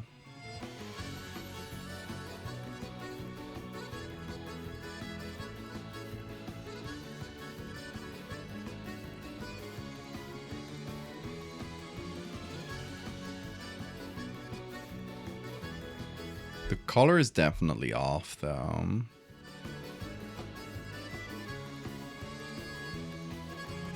But we get a lot of the red color from the inside.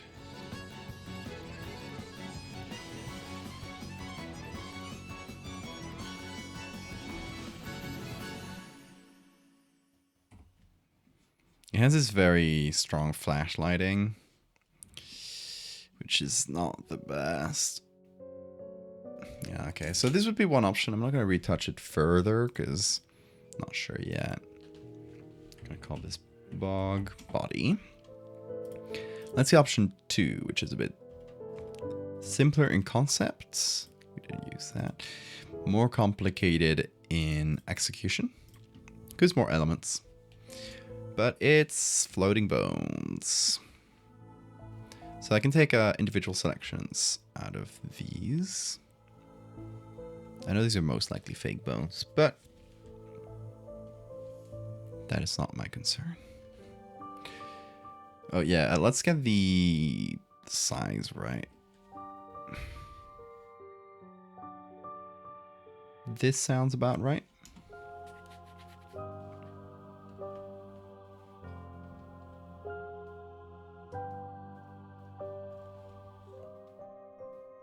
So we're going to put all of these in the inside group.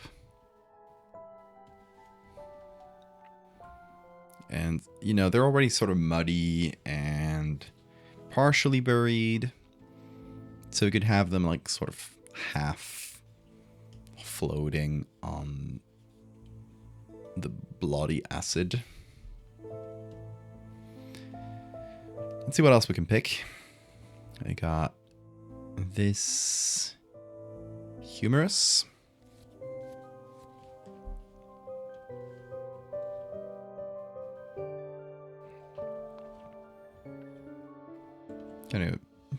Just gonna start by cutting things directly.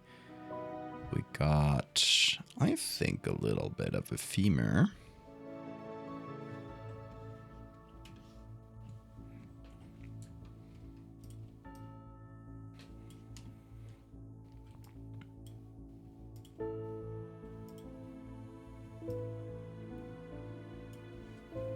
Let's see, we got a jaw, very dirty jaw.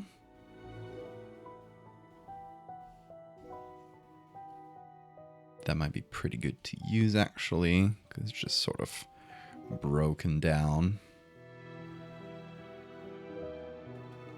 Although we're kind of looking at it from above, which doesn't really match the angle of all of this.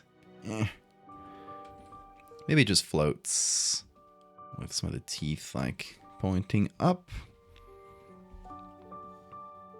And the skull.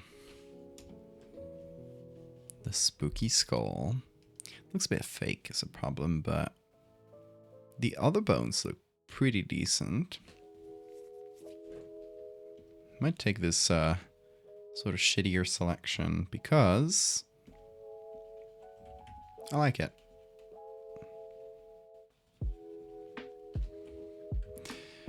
But what I might do is put it like sort of halfway in. Oh wait, I changed the size. I should change the size of everything together. Gotta be careful about that. Otherwise we'll have very disproportionate bones. Which we should probably avoid. Where's my skull? Here, second one.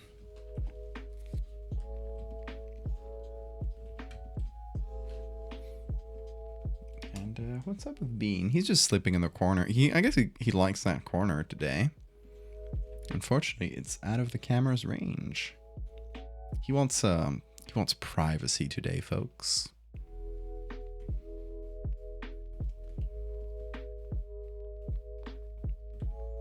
So, we'll respect it. For now, I'll respect his privacy until I want to bother him. In which case, I will not abide by his wishes.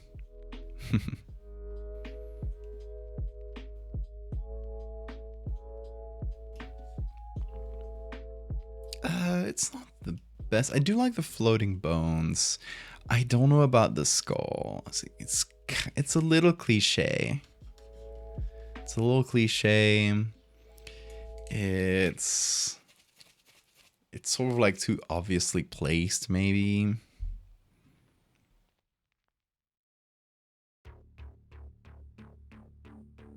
Like maybe the back here makes it's a bit better.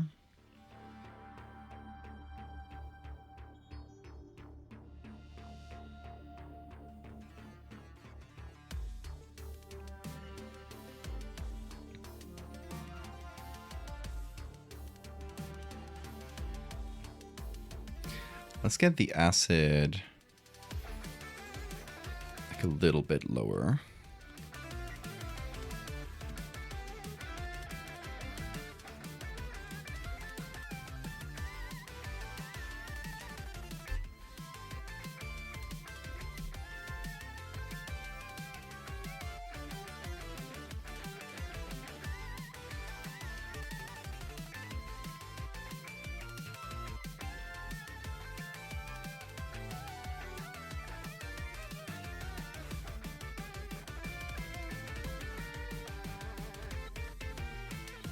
I mean, we could have a couple pieces, couple bones down here too. Like they already fell. For example, I'm thinking of this jawbone.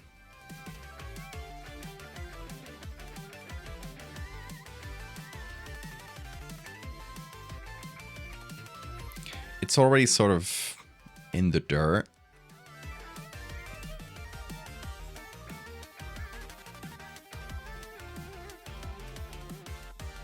Along with whatever this one is. Might be another humerus. But the angle of these matches the ground a lot better.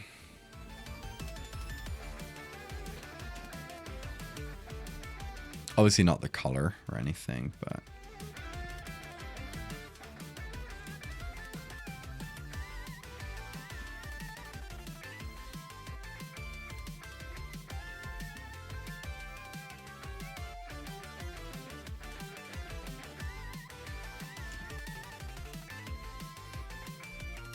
I should do something like right underneath, apart from a shadow, since there's acid just sort of dripping down here. It would be below everything, so apart from a shadow, as a soft light layer, which I'm just going to call wet. I'm going to darken sort of a trail.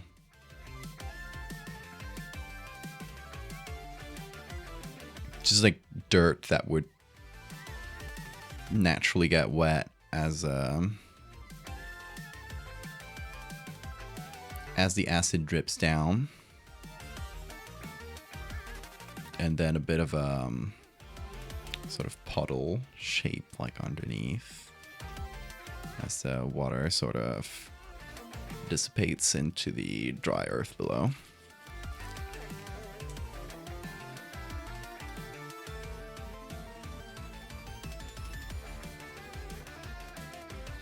Call this ground bones.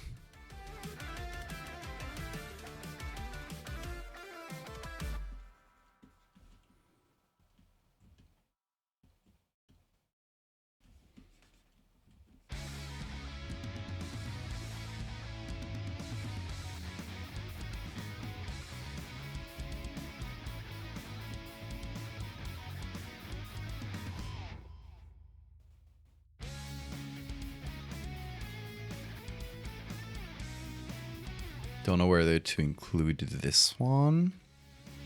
Actually not sure what it even... Oh yeah, it's the head of a femur.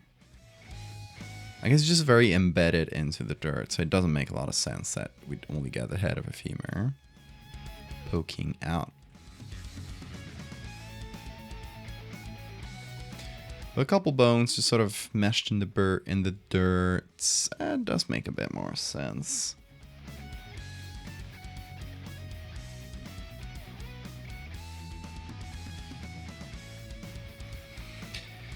But yeah, back to the skull. I'm actually not sure about the skull at all.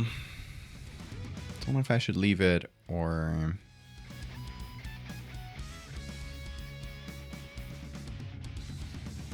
make it more subtle or what?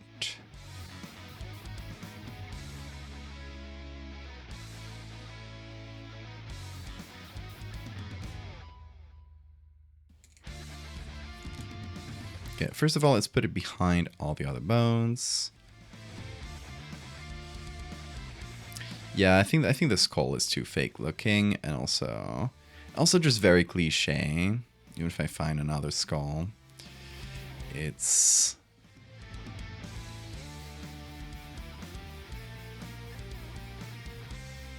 sort of my first thought, but it's maybe too obvious of a thought.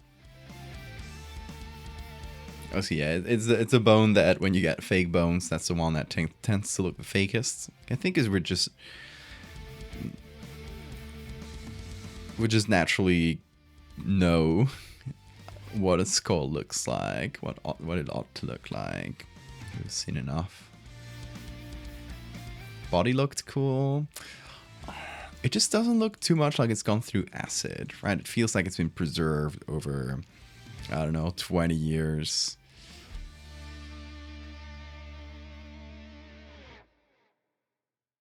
I might just keep it without a skull and let people infer that these are human bones, because there's a jawbone here that I think is pretty clear.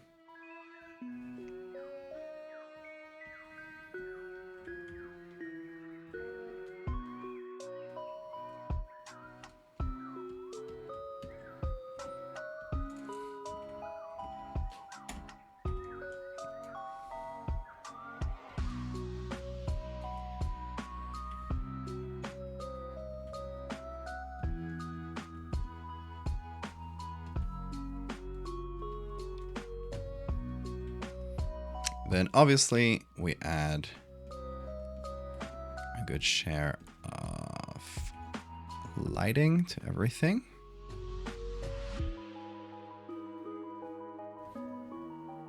And then below them, a simple reflection / shadow.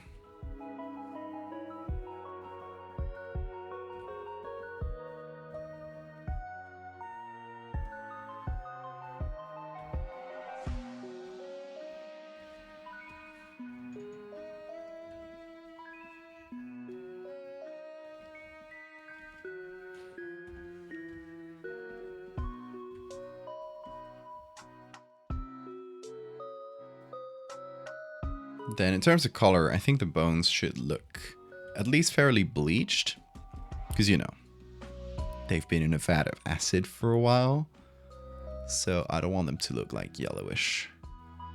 If you've ever bleached bones, I guess like bleach is the opposite of acid, but still I feel like they should be white.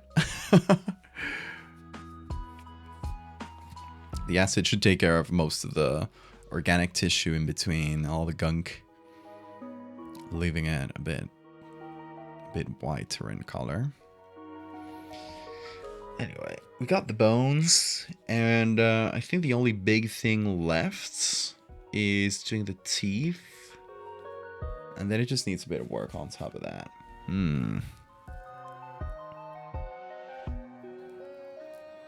But it is getting quite late, so I'm kind of thinking, what do we have on Friday? Oh, yes, on Friday I'm doing a commission for a book called Medical Oddities, which is going to be quite fun. But I think it should be fairly short edits compared to this one. So I think we can also take some time on Friday to finish this, hopefully. And then we'll have something cool and new that I can post next week. But I'm not super pressed. I do want to get this one right, and I also want to get this one edited. So yeah, that's two things I gotta do.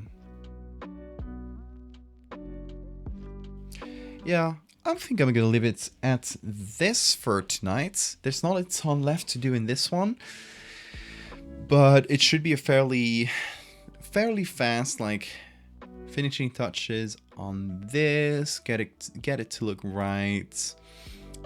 Get this one to look right, and then I think we'll have our trapdoor carnivorous plant more or less done.